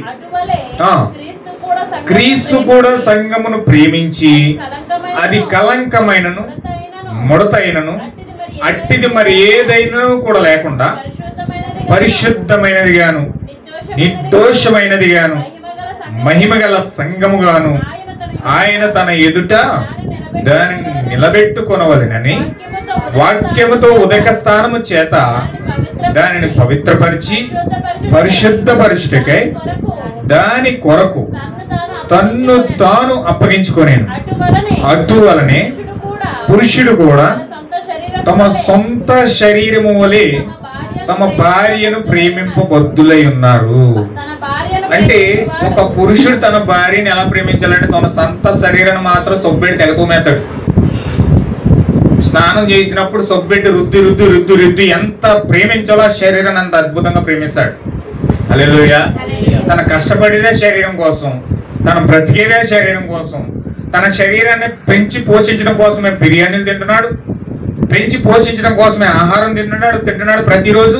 తన పెంచి పోషించడం కోసం జ్యూసులు తాగుతున్నాడు, పెంచి పోషించడం కోసమే చాలా రకాల కార్యాలు తన శరీరాన్ని పెంచుకోవడం కోసం. అంటే తన శరీరాన్ని ప్రేమించి తన శరీరాన్ని కాపాడుకోవడం కోసం ఆ శరీరంలో వేయవలసినవన్నీ వేస్తున్నాడు. అంతేనండి. అయితే ఇక్కడ బైబిల్ ఏం చెప్తుందంటే పురుషుడు తన సొంత శరీరాన్ని ఎలాగైతే ప్రేమించుకుంటున్నాడో అలాగే తన భార్యను ప్రేమించాలట. ఆమేన్. హల్లెలూయా. యేసుక్రీస్తు కూడా అలాగే ప్రేమిస్తున్నాడు. ఆయన ప్రేమిస్తున్నాడు కాబట్టి మనకి ఈ మాట చెప్తున్నాడు. హల్లెలూయా. ఆయన శరీరాన్ని ఎంత ప్రేమించాడో, ఆయన శరీరాన్ని ఎంత బాగా కాపాడుకుంటూ ఉన్నాడో, ఎంత భద్రత వహిస్తూ ఉన్నాడో, ఎంత అమూల్యంగా ఆ శరీరాన్ని కాపాడుకుంటున్నాడో అలాగే మనల్ని కూడా కాపాడుతున్నాడు ఆయన. ఆమేన్. హల్లెలూయా. అలాగే పురుషులు కూడా తన సొంత శరీరాన్ని ఎలాగైతే ప్రేమిస్తున్నారో తన భార్యను కూడా అలా ప్రేమించాలి. ఇంకేం చెప్తున్నాడండి అక్కడ? అటువలనే పురుషులు కూడా తమ సొంత శరీరం వలె తమ భార్యలను ప్రేమించబద్ధులై ఉన్నారు. తమ భార్యను ప్రేమించిన వాడు అదనమాట. అంటే నీ భార్యను నువ్వు ప్రేమిస్తున్నావు అంటే అర్థం ఏంటంటే నిన్ను నువ్వు ప్రేమించుకుంటున్నావు అని అర్థం. నీ శరీరాన్ని నువ్వు ప్రేమించుకుంటున్నావు అని అర్థం. నీ గుణాన్ని నువ్వు ఇష్టపడుతున్నావు అని అర్థం. నీ స్వభావాన్ని నువ్వు మెచ్చుకుంటున్నావు అని అర్థం. హల్లెలూయా. ఒకవేళ నిన్ను నీ భార్యను ద్వేషించి, నీ భార్యను హింసించి, నీ భార్యను అనుమానించి, నీ భార్యను రకరకాలుగా నువ్వు ఇబ్బంది పెడుతున్నావు అంటే దాని అర్థం ఏంటంటే నిన్ను నువ్వు అనుమానించుకున్నావు. ఫస్ట్ నీ మీద నీకే నమ్మకం లేదు, నిన్ను నువ్వు ద్వేషించుకుంటున్నావు, నిన్ను నువ్వు అపహాస్యం చేసుకుంటున్నావు, నిన్ను నువ్వు కించపరుచుకుంటున్నావు, నిన్ను నువ్వు పాడు చేసుకుంటున్నావు. కనుక నీ భార్యను ద్వేషిస్తున్నావు, నీ భార్యను హింసిస్తున్నావు, బాధిస్తున్నావు. ఆమేన్. హల్లెలూయా. అర్థమవుతుందండి? అంటే నీ మీద నీకే అసహ్యం కలుగుతుంది అనమాట. నువ్వు నీ భార్యను ప్రేమించట్లేదని అర్థం ఏంటంటే నిన్ను నువ్వు ద్వేషించుకుంటున్నావు, నిన్ను నువ్వు అసహించుకుంటున్నావు. ఫస్ట్ నీ మీద నీకే ఇష్టం లేదు, అందుకే నీ భార్యను ప్రేమించలేకపోతున్నావు, అందుకే నీ భార్యను అసహించుకుంటున్నావు, అందుకే నీ భార్యను ద్వేషిస్తున్నావు. అర్థమైందండి? తరువాత తన శరీరమును ద్వేషించేవాడు ఎవడనూ లేడు గాని ప్రతి వాడును దాన్ని పోషించి సంరక్షించుకొను. అంతేనండి. ఎవరన్నా శరీరాన్ని ఇలా కోసేసుకుంటారు బ్లేడ్ పెట్టి? ఎవరన్నా బ్లేడ్ పెట్టి కోసేసుకుంటారా? ఎవరన్నా నీ శరీరాన్ని ఇలాగ బాధించేసి గిల్లేసుకుని పక్కడికి వెళ్తే ఊరుకోను. హల్లెలూయా. నీ శరీరాన్ని ఇలాగ ఎవడన్నా ఇలాగ గిల్లాడా అంటాను వెంటనే. అంటే నీకు ఎంత బాధ వస్తుందంటే, ఎంత ఇబ్బంది కలుగుతుందంటే, నీ శరీరం నువ్వు కోసుకోలేవు, పక్కోడి శరీరాన్ని అయితే కొట్టి కోసేస్తావు. నీ శరీరం నువ్వు తిట్టుకోలేవు, ఇంట్లో భార్య ఉంది కదా, భార్య శరీరమే కదా తిట్టేస్తావు. లేకపోతే నీ శరీరం నువ్వు ఏ విధంగా పోషించుకుంటున్నావో, సంరక్షించుకుంటున్నావో, నీ శరీరాన్ని ఎంత అద్భుతంగా, ఎంత సున్నితంగా నువ్వు చూసుకుంటున్నావో, అలాగే నీ భార్య యొక్క శరీరాన్ని కూడా నువ్వు అలా చూడాలి. ఎందుకంటే నీ శరీరమే అది. హల్లెలూయా. భార్య యొక్క శరీరం ఎవరిదండి? పురుషుడిదే. పురుషుడి యొక్క శరీరమే భార్య ఉంది.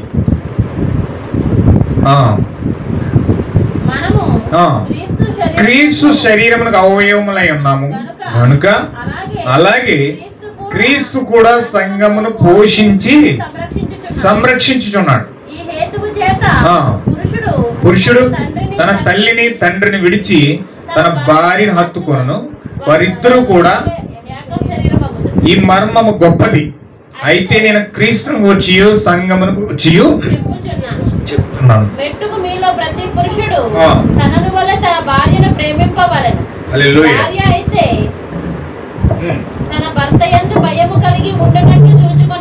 హల్లెలూయా.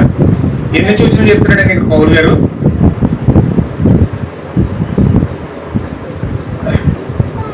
ఇవన్నీ విషయాలు కూడా ఏదేని తోటలో ఆదాముకు బాగా తెలుసు. ఈ విషయాలన్నీ కూడా ఏదేని తోటలో ఆదాముకు బాగా తెలుసు అండి. ఎందుకంటే ఆమె నా శరీరం, ఆమె నాకు ఎముక, ఆమె నాలో భాగమై ఉన్నది. ఇప్పుడు ఆమె పడిపోతే నేను పడిపోయినట్టే, ఆమె చెడిపోతే నేను కూడా చెడిపోయినట్టే, ఆమె నాశనం అయిపోతే నేను కూడా నాశనం అయిపోయినట్టే, ఆమె బాధించబడితే నేను కూడా బాధించబడినట్టే, ఆమె అపహాస్యం చేయబడితే నేను కూడా అపహాస్యం చేయబడినట్టే, ఆమె మోసగించబడితే నేను కూడా మోసగించబడినట్టే అని ఎప్పుడైతే ఆదాము గ్రహించాడో, ఇప్పుడు ఆ భార్యను బయటికి తీసుకురావడం కోసం, ఆ భార్యను ఆ పాపంలో నుంచి పైకి లేపడం కోసం ఇప్పుడు ఆ పాపంలో ఆదాము అడుగు పెడతా ఉన్నాడు. హల్లెలూయా. దేవుని మహిమ కలుగును గాక. వింటున్నారండి? అంటే ఒక పురుషుడు చేయవలసిన బాధ్యత ఏమిటంటే ఆ భార్యను సంరక్షించాలి, పోషించాలి, ఆ భార్యకు భద్రతనివ్వాలి. కుంగిపోయినప్పుడు, పడిపోయినప్పుడు భార్యను పైకి లేపేటటువంటి వాడే నిజమైన పురుషుడు, నిజమైన భర్త అయి ఉన్నాడు. హల్లెలూయా. ఆయన పడిపోయి నాకు ఎందుకు, నేను బాగున్నాను కదా అనుకుంటే అది చాలా ప్రాబ్లం. అది అసలు భర్తే కాదు అతను. నువ్వు ఏ విధంగా అయిపోయావు, నువ్వు ఏ విధంగా అయిపోయినా నాకు అనవసరం.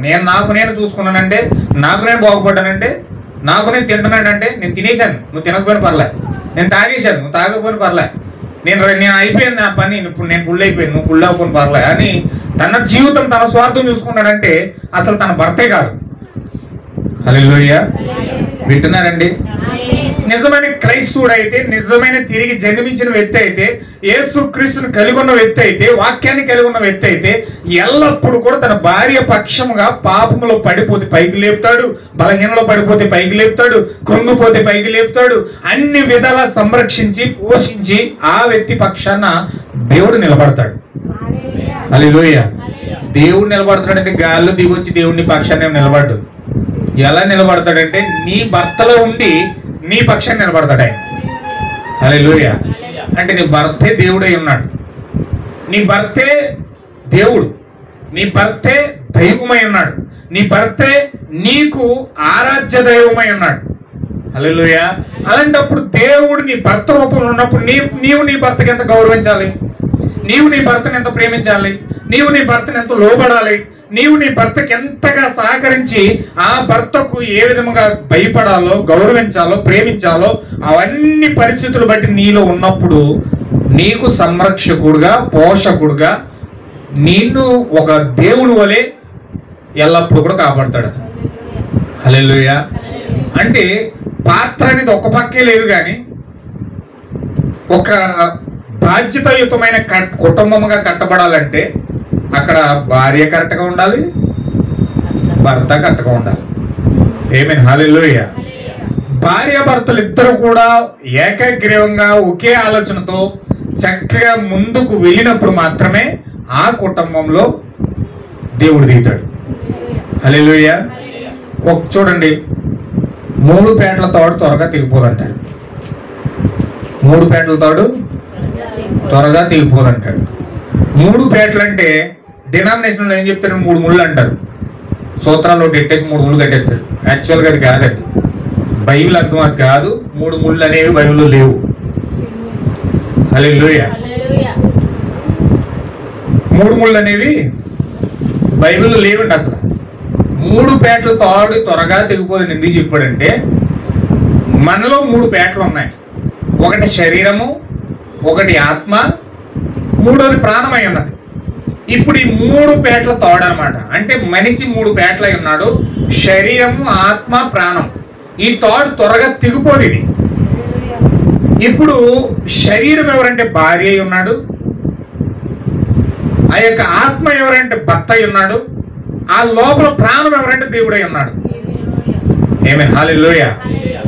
ఇప్పుడు ఈ శరీరం భార్య అయితే, లోపల ఆత్మ పురుషుడు అయితే, ఆ లోపల ప్రాణంలో ఉన్నవాడు దేవుడు. హల్లెలూయా. అంటే కుటుంబంలో ఎంతమంది పని చేయాలి? ఇప్పుడు వారి కుటుంబం సమగ్రంగా సంతోషంగా వాక్యంతో కట్టబడాలంటే వారి కుటుంబంలో ఎంతమంది పని చేయాలి? ఇప్పుడు ఎంతమంది పని చేయాలండి? ఏమన్నా ఇక్కడే ఉన్నారు కదా. కుటుంబము కట్టబడాలంటే ఎంతమంది ఉండాలంటే ఆ యొక్క ఇంట్లో 3 పని చేయాలి. ఎవరు? భార్య పని చేయాలి, భర్త పని చేయాలి, భర్త వెనకాల దేవుడు పని చేయాలి. అంటే 3 పేటల తాడు అంటే శరీరాన్ని ఆత్మను నడిపించేది లోపల ఉన్న ప్రాణం నడిపిస్తారు. ఎవరు నడిపిస్తారండి? బ్రదర్ దగ్గర చెప్పాలి మీరు. ఎవరు నడిపిస్తారు? లోపల ఉన్న ప్రాణం నడిపించాలి. అంటే శరీరము భార్య అయితే, ఆత్మ పురుషుడైతే, లోపల ప్రాణంలో దేవుడు ఉన్నాడు. ప్రాణంలో దేవుడు ఉండి పురుషుణ్ణి స్త్రీని కూడా నడిపించి దేవుడు నడిపించాలి. అంటే ఆత్మను శరీరాన్ని కూడా దేవుడు నడిపించాలి. ఒకవేళ దేవుడు నడిపించకపోతే, ఈ ఆత్మలో శరీరంలో దేవుడుండి దేవుడు నడిపించకపోతే, ప్రాణంలో కనుక దెయ్యం ఉంటే, ఆ దెయ్యము నిన్ను నడిపిస్తుందంటే ఆ కుటుంబాన్ని దెయ్యం లీడ్ చేస్తుంది. ఆ కుటుంబాన్ని దెయ్యం నడిపిస్తుంది. ఇప్పుడు ఆ కుటుంబాన్ని ఈ భార్య భర్తలను ఇద్దరిని దెయ్యం నడిపిస్తుంది అనుకోండి. ఇప్పుడు భార్య భర్తల మధ్యలో సఖ్యత అనేది ఉండదు, అనుమానం ఉంటుంది, అవిశ్వాసం ఉంటుంది, భయంకరమైన కొట్లాట్లు ఉంటాయి, దెబ్బలాట్లు ఉంటాయి. వాళ్ళు భయంకరమైన ఏమైన కార్యాలన్నీ నింపబడిపోయి కుటుంబానికి కట్టబడటానికి కుటుంబంలా కట్టబడదు. అది ఎలా ఉంటుంది అంటే పందుల దొడ్లో పందులు ఉన్నట్టు ఉంటుంది. హల్లెలూయా. ఆ పందుల దొడ్లో పందులు కొట్టుకున్నట్టుగా కొట్టుకుంటారు కుటుంబాలు. పందులు తిట్టుకున్నట్టుగా తిట్టుకుంటారు. ఏమైన కార్యాలన్నీ చేస్తూ ఉంటారు. వారి జీవితాలు భయంకరమైన ఏమైన కార్యాలతో నింపబడిపోయి వారి జీవితంలో సంతోషం ఉండదు, సమాధానం ఉండదు. ఏమైన కార్యాలన్నీ నింపబడి మనశ్శాంతి లేకుండా గిజ గిజ గిజ గిజ గిజ గిజగా కొట్టుకుంటారు. ఎందుకంటే వారి జీవితాన్ని దెయ్యం నడిపిస్తుంది. వారి జీవితాన్ని దేవుడు కదా నడిపించేది. దెయ్యం నడిపిస్తుంది కాబట్టి దెయ్యము ద్వారా వారు అసహన పాలు అయిపోయి, అవిశ్వాస పాలు అయిపోయి, భయంకరంగా విచ్ఛిన్నమైపోయి రోడ్డు మీద పడిపోతారు. ఆమేన్. హల్లెలూయా. ఎవరు వింటున్నారండి? కొంచెం జాగ్రత్తగా మీరు వాక్యం వినాలి. ఏదైనా తోటలో ఇట్లాంటి పరిస్థితి వచ్చింది. ఇప్పుడు ఏదైనా తోటలో ఆదాముని అవ్వని తయారు చేసి ఆదాము అవ్వని నడిపించేది ఎవరంటే యేసుక్రీస్తు నడిపిస్తున్నాడు. ఎందుకంటే ఆదాము అవ్వ కూడా ఎవరితో ఐక్యమయ్యారండి? ఎవరితో ఐక్యమై ఉన్నారు? యేసుక్రీస్తుతో ఐక్యమయ్యారు. ఈ ఆదాము అవ్వ కూడా యేసుక్రీస్తు ఐక్యమయ్యి, యేసుక్రీస్తు జీవవృక్షంగా ఏదైనా తోటలో ఉండి, ఏదైనా తోటలో జీవవృక్షంగా ఆదాము అవ్వని జాగ్రత్తగా డీల్ చేస్తున్నాడు, నడిపిస్తున్నాడు. చక్కగా కొన్ని వందల సంవత్సరాలు ఏదైనా తోటలో బ్రతికారండి. వాళ్ళు చక్కగా ఆనందంగా బ్రతికారు, సంతోషంగా బ్రతికారు. ఆ పులులతో ఆడుకున్నారు. ఇప్పుడు పిల్లలు బొమ్మలతో ఆడుకుంటారు చూడండి. బొమ్మలతో ఆడుకున్నట్టుగా ఆ రోజు ఆదాము అవ్వ పులులు నిజమైన సింహాలతో ఆడుకున్నారు. వారికి అవి బొమ్మలు. ఈ రోజు బొమ్మలు చిన్నపిల్లలకి చిన్న చిన్న బొమ్మలు, సింహాల బొమ్మలు, ఎలుగుబడి బొమ్మలు, ఆ బొమ్మలు ఈ బొమ్మలు ఎదుగుకుండా తీసుకొచ్చి కొంచెం ఆడుకుంటారని పెడతారు. కానీ నిజమైన జంతువులతో అవే బొమ్మల కింద ఆదాము అవ్వ చక్కగా ఆడుకున్నారు. వారికి బొమ్మలు ఇచ్చాడని దేవుడు ఆడుకుంటారు. చిన్నపిల్లలు కదా మరి ఆడుకుంటారని ఏదేం తోటలో జంతువులన్నింటిని తయారు చేసి జీవం గల మనం జీవం లేని బొమ్మలు ఇస్తాం. మనం ఏదైనా బొమ్మలు తయారు చేసుకుని జీవం ఉండదు. అందులో జీవం రావాలంటే ఏం చేస్తాం? అందులో బ్యాటరీ వేసేసి కొంచెం నడిపిస్తాం. బ్యాటరీ ఉందని చెప్పి ఆడుతుంది. అది బ్యాటరీ అయిపోయిన తర్వాత మళ్ళీ ఎక్కడ పడితే అక్కడ ఉండిపోద్ది. హల్లెలూయా. ఛార్జింగ్ పెట్టిన కారు అనుకోండి, ఆ బ్యాటరీ ఉన్న జేబు నడుస్తుంది, బ్యాటరీ అయిపోయిన తర్వాత ఆగిపోతుంది. ఆ బ్యాటరీలు వేసి మా బాబుకు ఏనుగు బొమ్మ కొన్నాను మొన్న. వాడు చిన్నప్పుడు ఆవు బొమ్మ కొన్నాను 300 ఎట్టి. అది బ్యాటరీ వేసి నడిపించాడు కొంతసేపు, బ్యాటరీ అయిపోయింది, అడ్డం మానేసింది. అది కోపం వచ్చి మొత్తం ఏ పాటు కాపాటు పీకేసి మొన్నడేసాడు. హల్లెలూయా. అంటే మనము ఆ జీవం గల బొమ్మలు మనం ఇవ్వలేము. ఆ కొంతసేపు ఆ బ్యాటరీ ద్వారా జీవం ఇస్తాం, తర్వాత బ్యాటరీ అయిపోయిన తర్వాత పనిచేయదు. కానీ దేవుడు ఏదైనా తోటలో మంచి జీవం గల సింహాలు తయారు చేసి బొమ్మల కింద ఇచ్చాడంట. వాటితో వాడుకునేవారు చక్కగా. అవి కూడా మాట్లాడుతుండేవి, ఆదాము కూడా మాట్లాడుతుండేవాడు. ఎక్కించుకునే మొత్తం అడవంతా తిప్పేవి, చక్కగా మాట్లాడేవి, ఏం చేయమంటే చేసేవి. చక్కగా జంతువులతో ఆహ్లాదకరంగా సంతోషంగా జీవితం సాగిపోయేది. ఎందుకంటే యేసుక్రీస్తు సహవాసం కలిగి ఉన్నారు వాళ్ళు. యేసుక్రీస్తు సహవాసం కలిగి యేసుక్రీస్తు యొక్క నాయకత్వంలో వాళ్ళు బ్రతుకుతున్నారు కాబట్టి చక్కగా జంతువులతో ఆడుకున్నారు, ఏనుగులతో ఆడుకున్నారు, క్రొకోడైల్స్తో ఆడుకున్నారు. పెద్ద పెద్ద పెద్ద జంతువులు ఉండేవి ఏదైనా తోటలో. అలాంటి జంతువులన్నిటితో చక్కగా ఆడుకున్నారు వాళ్ళు. హల్లెలూయా. కానీ మంచి సహవాసం జరుగుతుందండి. వింటున్నారండి? చాలా అద్భుతమైన సహవాసం జరుగుతుంది. ఆదాము అవ్వ చక్కగా వెళ్ళి ఆ జంతువులతో ఆడుకుని చక్కగా ఆదాము అవ్వ కూర్చుని, ఇగో ఈరోజు నేను ఇలా పని చేశాను, నేను ఇలా చేశాను, అలా చేశాను అవ్వ చెప్తుంటే, అవ్వ ఆదామేమో నేను పలానా అవ్వతో ఇలా మాట్లాడాను, పలానా గేదెతో ఇలా మాట్లాడాను, పలానా ఏనుగుతో ఇలా మాట్లాడాను, పలానా సింహంతో ఇలా మాట్లాడాను అని చక్కగా ఆదాము అవ్వ కూర్చుని సంభాషణ చేసుకుంటూ సంతోషంగా ఉండేవారట. హల్లెలూయా. వింటున్నారండి? ఆదాము అవ్వకు వచ్చి చక్కగా సహవాసం చేసేవారండి లివింగ్ రూమ్ లో. ఈరోజు భార్య భర్తలు కూర్చుని మాట్లాడుకుంటే మాట్లాడలేవు వాళ్ళకి. భార్య భర్తలు కూర్చుని మాట్లాడలేవు. కూర్చుని మాట్లాడుకుంటే కంచోపాల మాట్లాడిన కూడా దెబ్బడు వచ్చేదండి. హల్లెలూయా. అగో మీ అమ్మ అలా ఉంది అంటది ఇవిడి, అగో మీ నాన్న అలాగ అన్నాడు అంటాడు ఆయన. అలా కొంచెం మాట్లాడినాడు ఆటోమేటిక్గా ఏదో సంభాషణ వస్తుంది, దెబ్బడు వచ్చేది. ఆ కొంచెం మాట్లాడుకున్నాం 5 నిమిషాలు మాట్లాడుకున్నది అది కూడా మాట్లాడుకున్నారంటే దెబ్బలకి. హల్లెలూయా. అయితే సంతోషంగా ఒకరి హృదయం ఒకరు పంచుకునేటట్లుగా ఏదైనా తోటలో మాట్లాడుకునేవారు అనమాట. ఎందుకంటే ఆదాము హృదయం అవతో ఉంది, అవ్వ హృదయం ఆదాముతో ఉంది. చక్కగా ఇద్దరు కలిసి ఒకరినొకరు అర్థం చేసుకుంటూ చక్కగా బాధ్యతలు, భారాలు, కష్టాలు, సుఖాలు చక్కగా పంచుకునేవారు అనమాట. హల్లెలూయా. చూడండి, ఎప్పుడైనా సరే మీ సజీవంగా మీ జీవితం కట్టబడాలంటే, మీ కుటుంబాలు కట్టబడాలంటే భార్య భర్తలు కూర్చుని ఒకరి హృదయం ఒకరు కలుపుకుని మాట్లాడుకుని, ఒకరి కష్టాలు ఒకరు చెప్పుకొని, నా కష్టం ఇది, నా బాధ ఇదని ఒకరికొకరు మాట్లాడుకుని చక్కగా అక్కడ హృదయాలు ఇప్పుకొని పంచుకుంటేనే మీ జీవితంలో ఒకరినొకరు అర్థమయ్యి కష్ట సుఖాలు తెలుసుకొని ఆ జీవితం కుటుంబంగా కట్టబడుతుంది. హల్లెలూయా. ఏమన్నా వింటున్నారండి?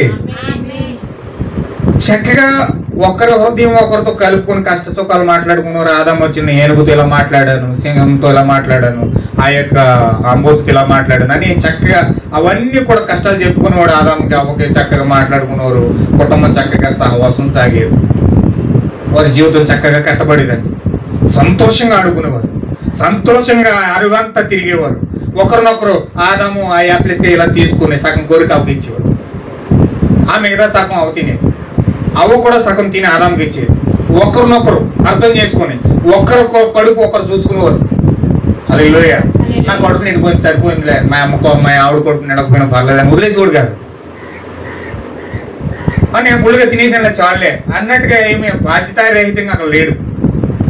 చక్కగా ఒకరినొకరు అర్థం చేసుకుంటూ చక్కగా వాళ్ళిద్దరూ కూడా ఒకరినొకరు అర్థం చేసుకొని ఒకరి క్షేమం కోసం ఒకరు ఆలోచిస్తూ, ఒకరి యోగక్షేమాల కోసం ఒకరు ఆలోచిస్తూ చక్కగా కుటుంబంగా కట్టబడుతున్నారు వాళ్ళు. అండ్ వింటున్నారా? చక్కగా కట్టబడుతున్నారు. కొన్ని వందల సంవత్సరాలు అలా గడిచింది, అద్భుతంగా నడిచేవారు. అయితే ఎప్పుడైతే నడుస్తూ ఉండగా ఈ సహవాసాన్ని దూరం నుంచి లూసిఫర్ గమనిస్తున్నాడు. హల్లెలూయా. ఈ సహవాసాన్ని దూరం నుంచి లూసిఫర్ గమనిస్తున్నాడండి. లూసిఫర్ గమనిస్తూ వీడు ఏం చేస్తున్నాడంటే, వీళ్ళెంత సంతోషంగా ఉన్నారు, వీళ్ళెంత ఆనందంగా ఉంటున్నారు, వీళ్ళు దేవుడు ఇచ్చిన సహవాసంలో వాళ్ళ మధ్యలో దేవుడు ఉన్నాడు, ఈ దేవుడు ఉన్నందుకే వీళ్ళెంత సంతోషంగా ఆనందంగా బ్రతుకుతున్నారు, ఏమైనా సరే వీళ్ళని ఆ దేవుళ్ళు ఎక్కడ చేసేది, ఏమైనా సరే వీళ్ళ కుటుంబాన్ని మొత్తం పాత్ర పెట్టేది. వీరి కుటుంబంలో విడిపోయి ముక్కలైపోయినట్లు వీళ్ళ కుటుంబాన్ని చేసేది. అది నాకు సంతోషం, అది నాకు ఆనందం. ఏమైనా సరే ఈ కుటుంబాన్ని విడగొట్టాలి. ఈ కుటుంబాన్ని విడగొట్టాలంటే ఈ కుటుంబంలో ఉన్న దేవుడిని తీసేయాలి. హల్లెలూయా. నేను వింటున్నారా?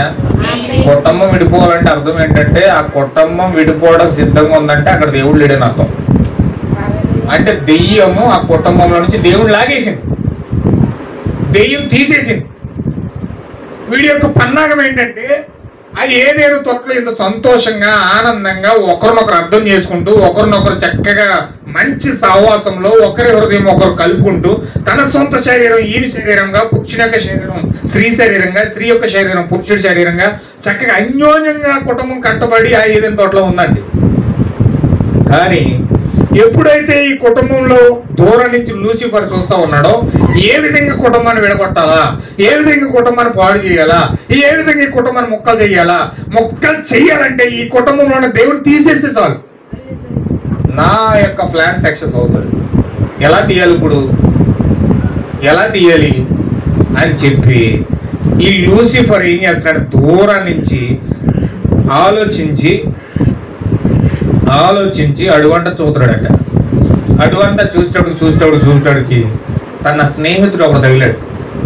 ఆ స్నేహితుడు ఎవరంటే ఆ స్త్రీకి పురుషులకి దగ్గరగా ఉన్న నిజమైన జంతువు, ఒక జంతువు ఒకటి తగిలింది. ఆ జంతువు ఎవరంటే సర్పమై ఉంది. సర్పం అంటే పొట్ట మీద పాకే సర్పం కాదండి, అది సర్పం అంటే నేల మీద పాకే సర్పం కాదు, అది మనిషే. కానీ వాడు ఎలా ఉన్నాడంటే బైబిల్ ఏం చెప్తుందంటే వాడి పేరు సర్పం అని బైబిల్లో రాయబడి ఉంది. అది హిబ్రూలో అయితే నాకాస్ అని రాయబడి ఉంది. నాకాస్ అంటే అర్థం ఏంటంటే పరిశుద్ధాత్మ లేని మనిషి. హల్లెలూయా. ఎలా ఉన్నాడండి? మనిషిగానే ఉన్నాడు. వాడు సేమ్ మనకులాగానే ఉన్నాడు. పాము కూడా సర్పం అంటే సేమ్ మనకులాగే ఉన్నాడు, సేమ్ యాజిటీస్గా ఉన్నాడు మనిషి. కానీ వాడికి ఆత్మ లేదు, పరిశుద్ధాత్మ లేదు. అయితే ఆదాముకి ఒకే దేవుడు పరిశుద్ధాత్మను ఇచ్చాడు.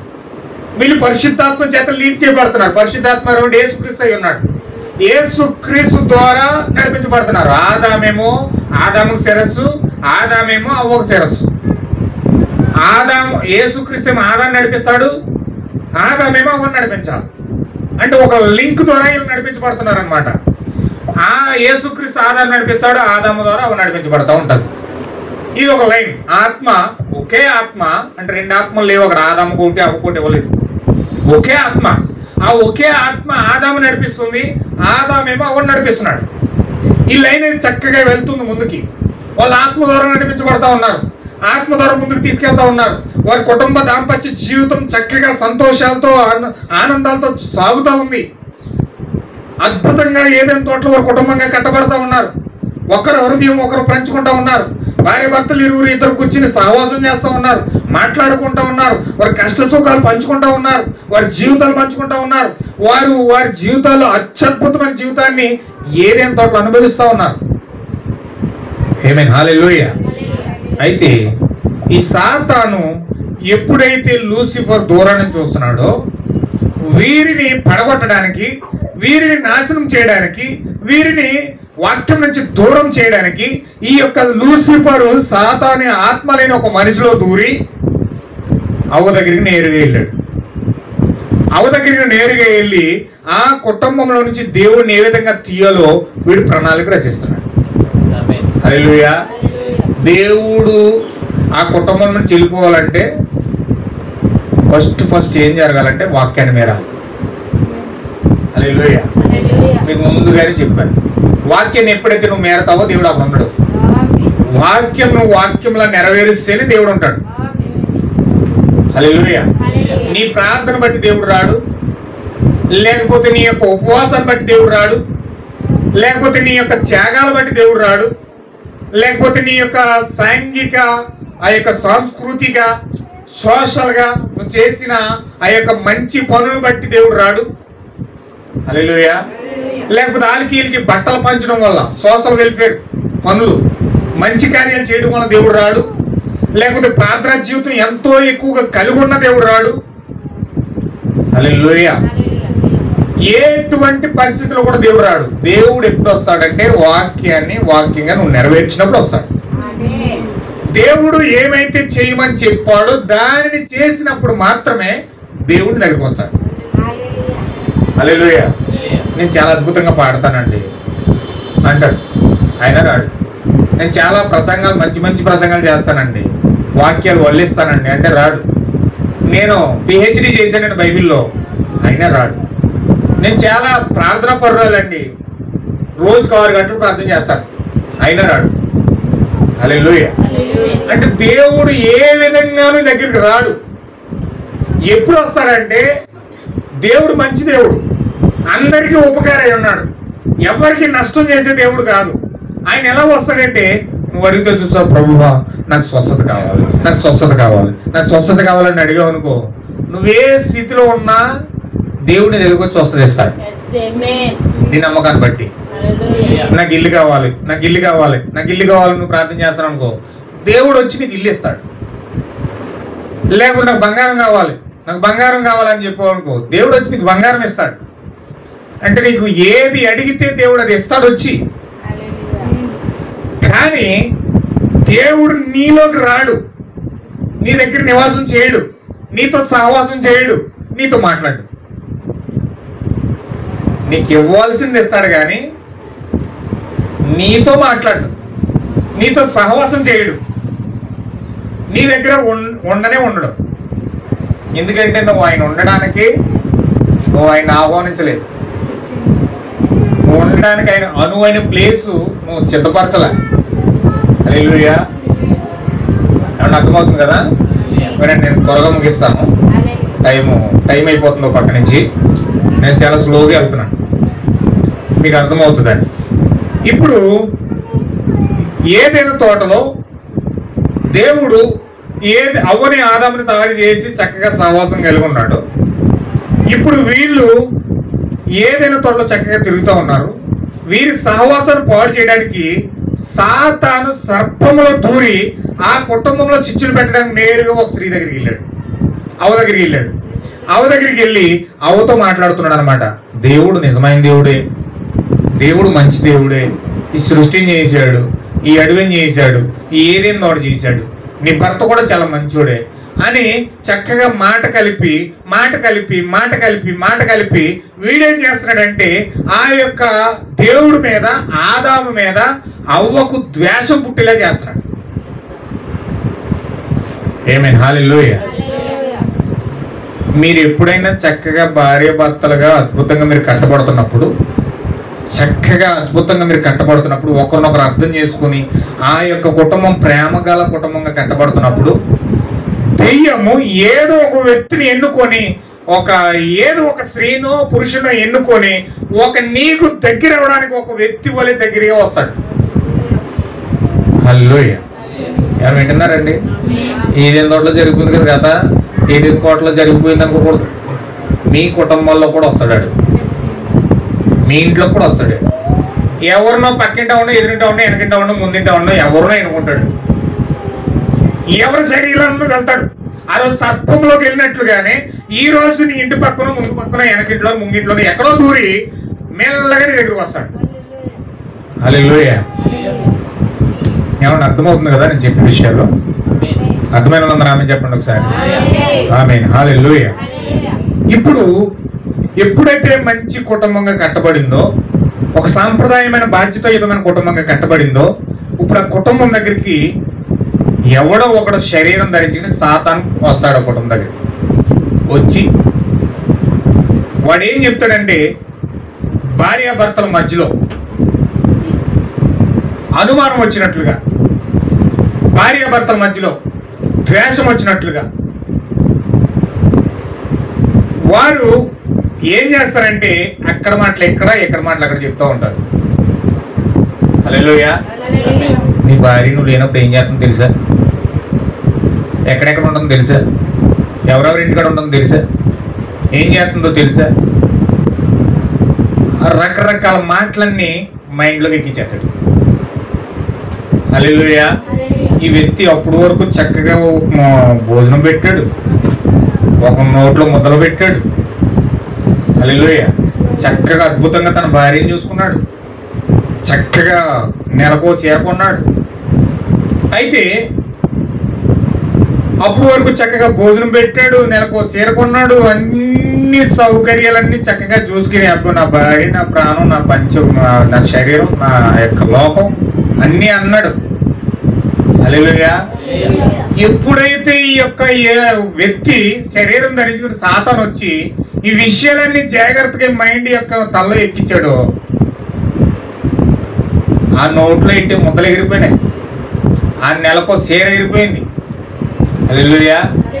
మొత్తం అన్ని కూడా మొత్తం పూర్తిగా దూరం పెట్టి ఇంకా మొత్తం నువ్వు సత్తేసావు, బ్రతికే బతుకు, నా బతుకునే బతుకు, నువ్వు బతుకు అన్నట్టుగా అయిపోయింది.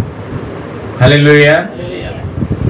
బాగా తట్టుకోలేక ఇంతగా అది నిజమో ఉత్తుదో, అది అబద్ధం కాదు, ఏమీ అతను తెలుసుకోలే. హల్లెలూయా. నేరుగా బ్రాంతి షాపుకి వెళ్ళిపోయాడు. నా భార్య ఎంత పని చేసిందంట, పలానా వ్యక్తి నాతో చెప్పాడు. హల్లెలూయా.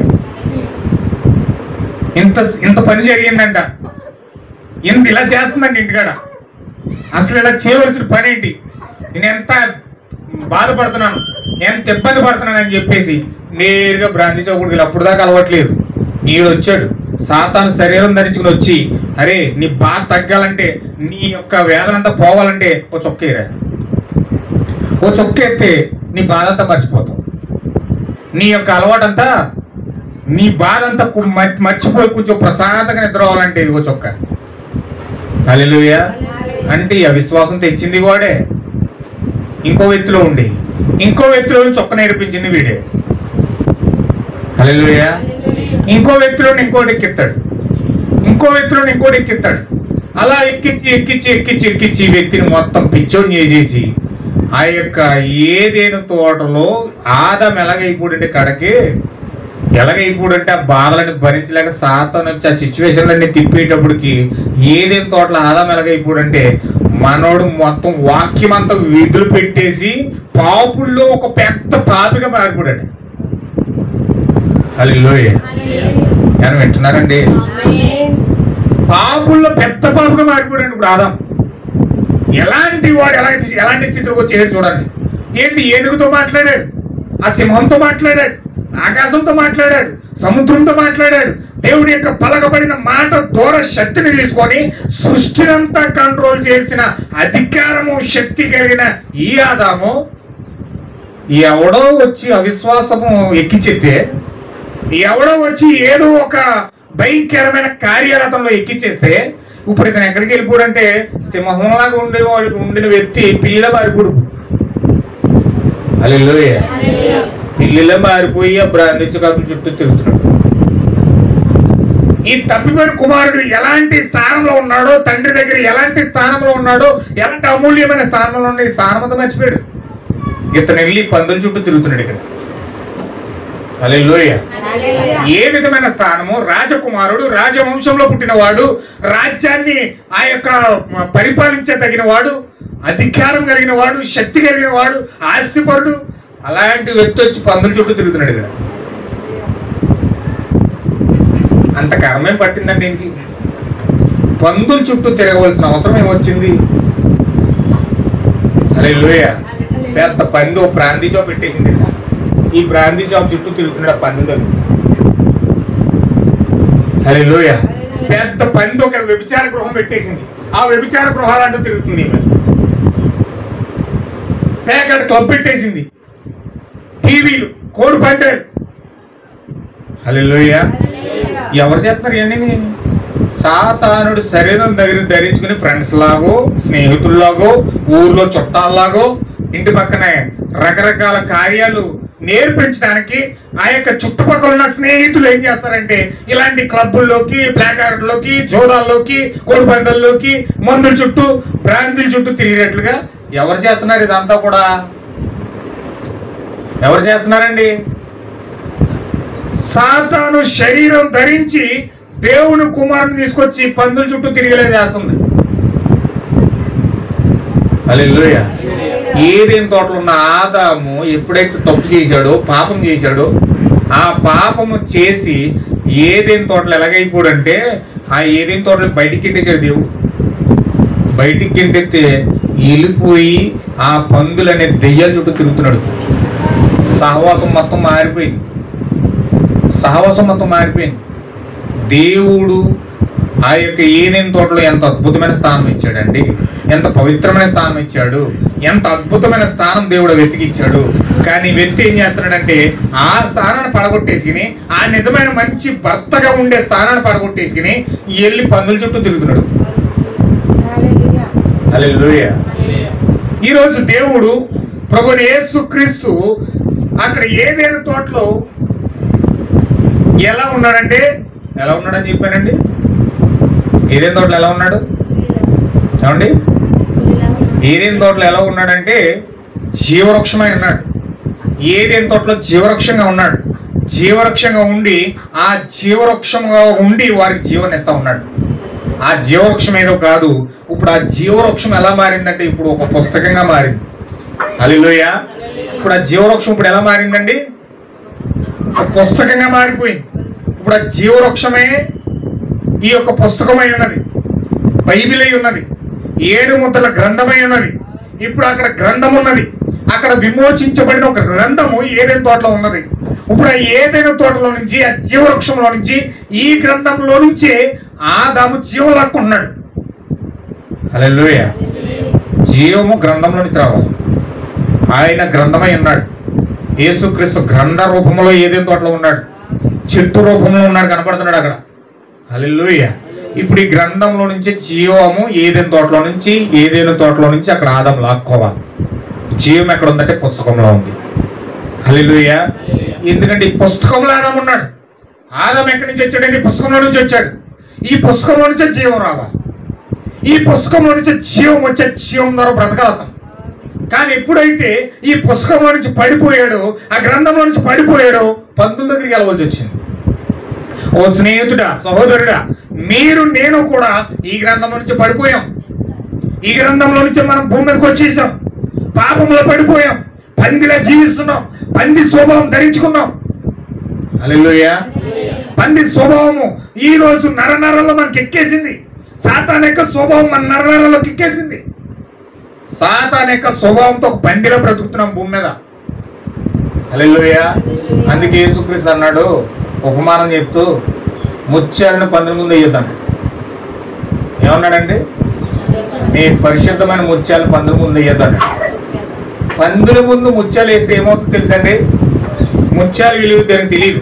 కసపిస తొక్కేసి వెళ్ళిపోతుంది అంతే ఆ బురద కొంట్లోకి. ఆ బురద కొంట్లోకి వెళ్ళిపోయి పడిపోతుంది. ఎందుకంటే దానికి బురద అంటేనే ఇష్టం పందికి. మీరు పందిని తీసుకెళ్లి శుభ్రంగా కడిగేసి సన్నపు నారపు వస్త్రం బట్టలు వేసి వెళ్ళి సింహాసనం మీద కూర్చోబెట్టండి. సింహాసనం మీద కూర్చోబెడితే ఆ పంది మరలా బట్టలన్నీ తీసుకెళ్ళి బురదలోనే పెట్టేస్తుంది. ఆ బట్టల వాల్యూ దానికి తెలియదు, ఆ ముత్యాల వాల్యూ దానికి తెలియదు, దాని జీవితం వాల్యూ దానికి తెలియదు. దానికి బురద అంటేనే ఇష్టం, బురదలోనే దొరుకుతుంది. ఈరోజు మనిషి ఎంతగా వాక్యాన్ని చెప్తున్నా, ఎంత ముత్యాలంటి వాక్యాన్ని ఆ వ్యక్తికి వివరిస్తున్నా, ఆ వ్యక్తి వాక్య వాల్యూ తెలియక మరలా లోకంలోనే తిరుగుతూ ఉన్నాడు. ఆ బ్రాండీ షాపుల దగ్గర పరిగెడతా ఉన్నాడు, ఆ విస్కీ దగ్గర పరిగెడతా ఉన్నాడు, ఆ భయంకరమైన ఆ పాపం చేయించే స్నేహితుల దగ్గర పరిగెడతా ఉన్నాడు. నాకు అదంటేనే ఇష్టం అంటున్నాడు, నేను అది లేకపోతే బ్రతకలేను అంటున్నాడు. హల్లెలూయా. ఎవరు వింటున్నారండి? స్త్రీలు కూడా భయంకరమైన వేహ కార్యాల చేత, ఆ యొక్క కలహాల చేత అక్కడ ఇక్కడ చెప్పుకుంటూ, ఆ మాటలు ఈ మాటలు పలుక్కుంటూ, భయంకరమైన సీరియల్ చేత, విగ్రహాల చేత, భయంకరమైన కార్యాల చేత స్త్రీలు కూడా వాక్యాన్ని దూరమై, వాక్యంతో సహవాసం చేయకుండా, వాక్యంతో జీవించకుండా, వాక్యం యొక్క నడిపింపు వారు కోరుకోకుండా వారు సమయమంతయు కూడా లోకంలోనే గడుపుతూ ఉన్నారు. ఆమేన్. హల్లెలూయా. సమయమంతా లోకంలోనే. కనీసం గంట బైబిల్ తీసి చదివింది లేదు, గంట వర్తమానం తీసి చదివింది లేదు, గంట కనీసం దేవుడితో ప్రార్థించడం లేదు. ఆమేన్. హల్లెలూయా. కనీసం దేవుడికి ప్రార్థన లేదు, వాక్యం చదవడం లేదు, బైబిల్తో చదవడం లేదు. ఏమీ లేకుండా వీరేం చేస్తారంటే వాళ్ళ దగ్గరికి వెళ్ళి ఓ మాట, వీళ్ళ దగ్గరికి వెళ్ళి ఓ మాట, వాళ్ళ దగ్గరికి వెళ్ళి ఓ మాట, వాళ్ళకి ఫోన్లు చేసి ఓ మాట, వీళ్ళకి ఫోన్లు చేసి ఓ మాట, టైం అంతా టైం పాస్. ఆమేన్, హల్లెలూయా. ఏదెను తోటలో సాతాను రాకముందు ఆదాము అవ్వ చక్కగా కూర్చొని మాట్లాడుకున్నారండి. వాళ్ళ హృదయాలు ఇప్పి మాట్లాడుకున్నారండి, తన జీవితాలు ఇప్పి మాట్లాడుకున్నారండి, చక్కగా సహవాసం చేసుకున్నారండి. కానీ సాతాను ఎప్పుడైతే వచ్చాడో వారి మధ్యలోకి అంతరంగంలో బాగా వ్యత్యాసం వచ్చేసింది. ఆమె పనుల్లో బిజీ అయిపోయింది, ఇతడి పనుల్లో బిజీ అయిపోయాడు. ఇతడు స్నేహితులతో బిజీ, ఈమె సెల్ ఫోన్లతో బిజీ. ఇతను లోకంలో బిజీ, ఈమె స్నేహితులతో బిజీ, అమలెక్కలతో బిజీ. ఏది కనీసం కూర్చొని దేవుడా నా జీవితంలో కార్యం చేయని విశ్వాసంతో గంట, రోజుకి కనీసం గంట ఎప్పుడైనా ప్రార్థన చేసావా? ఎప్పుడైనా గంట దేవునితో ప్రార్థన చేసి వాక్యం చదివి దేవుడితో ఎప్పుడైనా సహవాసం చేసావా నీ జీవితంలో? హల్లెలూయా. ఏమన్నా వింటున్నారండి? ఎప్పుడైనా నీ జీవితంలో అలాంటి సహవాసం ఏదైనా ఉన్నదా? సరే అలాగే.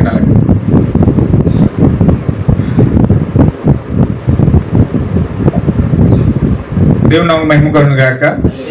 వింటున్నారండి? ఎప్పుడైనా మన జీవితాల్లో ప్రార్థన జీవితం ఏదైనా కలిగి ఉంటున్నామా? మన జీవితాల్లో ఏదైనా సరే వాక్యానుసారమైన వాక్యంతో చదువు కానీ, ప్రార్థన చేసి కానీ, వర్తమానం చదువు కానీ ఎప్పుడైనా సరే మనం ముందుకు వెళ్తున్నామా? బాధ వస్తే బాధపడుతున్నాం, ఏడుస్తున్నాం, కష్టం వస్తే కన్నీళ్ళు కారుస్తున్నాం, ఇబ్బందులు పాలైపోతున్నాం, నష్టం వచ్చినా, ఆరోగ్యపరంగా వ్యాధులు వచ్చినా వాళ్ళు ఆదుకోలేదు, వీళ్ళు ఆదుకోలేదు, వాళ్ళు చూడలేదు, వీళ్ళు చూడలేదని నిందలు వేయడానికి మనం ప్రయత్నం చేస్తూ ఉన్నాం. కానీ లేకపోతే ఏదో కారణాలు వెతకడానికి ప్రయత్నం చేస్తూ ఉన్నాం. కానీ మనము దేవుడితో సహవాసం చేస్తున్నామా? ప్రార్థిస్తున్నామా? వర్తమానంతో సహవాసం మనకు ఉన్నదా? ఏ విధమైన కార్యాలు మన జీవితంలో జరుగుతున్నాయి? ఎప్పుడైనా మనం కార్యాలు కలిగి ఉన్నామా? హల్లెలూయా. ఏమైనా వింటున్నారండి? అలాగే.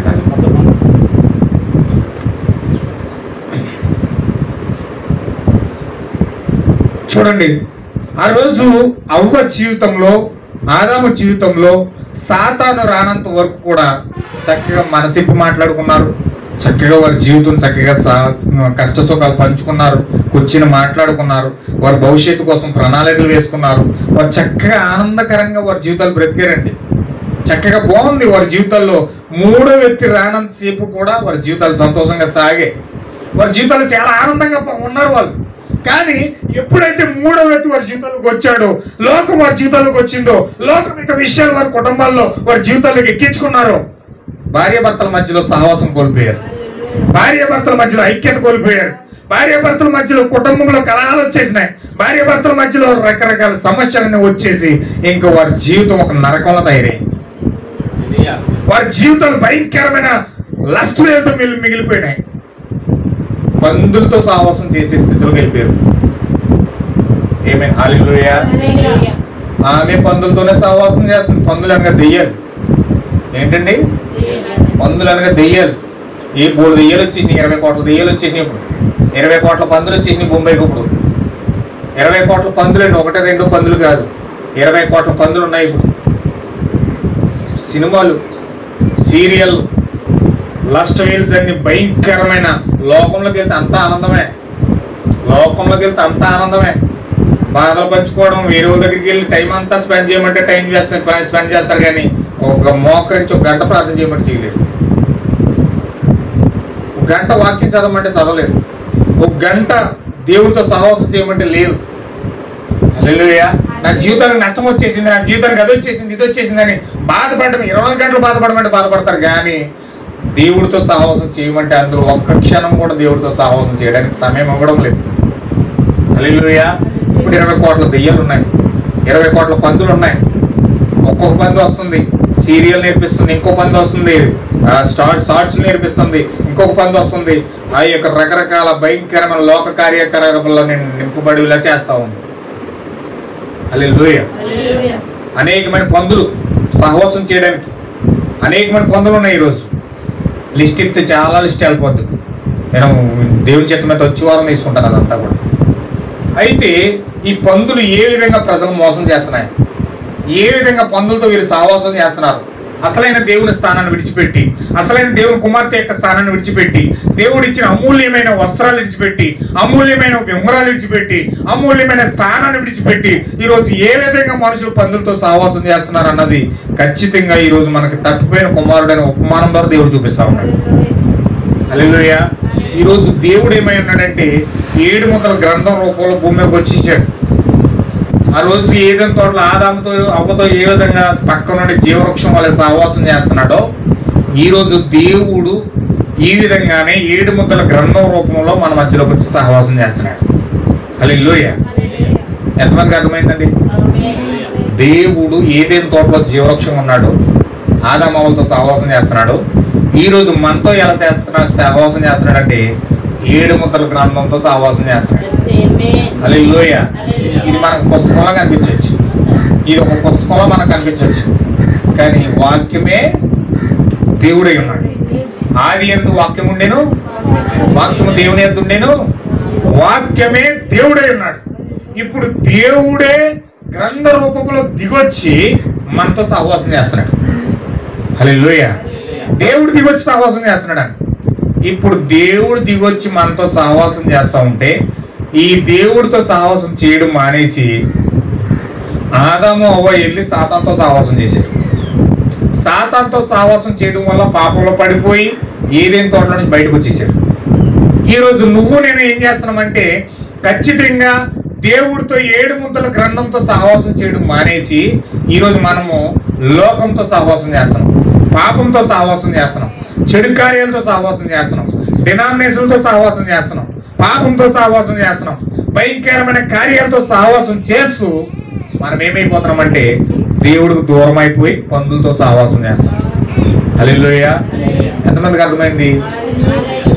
మనము వాక్యముతో ఎప్పుడైతే బయటకు వచ్చి లోక కార్యాలతో ఎప్పుడైతే సహవాసం చేస్తున్నామో దాని అర్థం ఏంటంటే పందులతో సహవాసం చేస్తున్నట్లు లెక్క.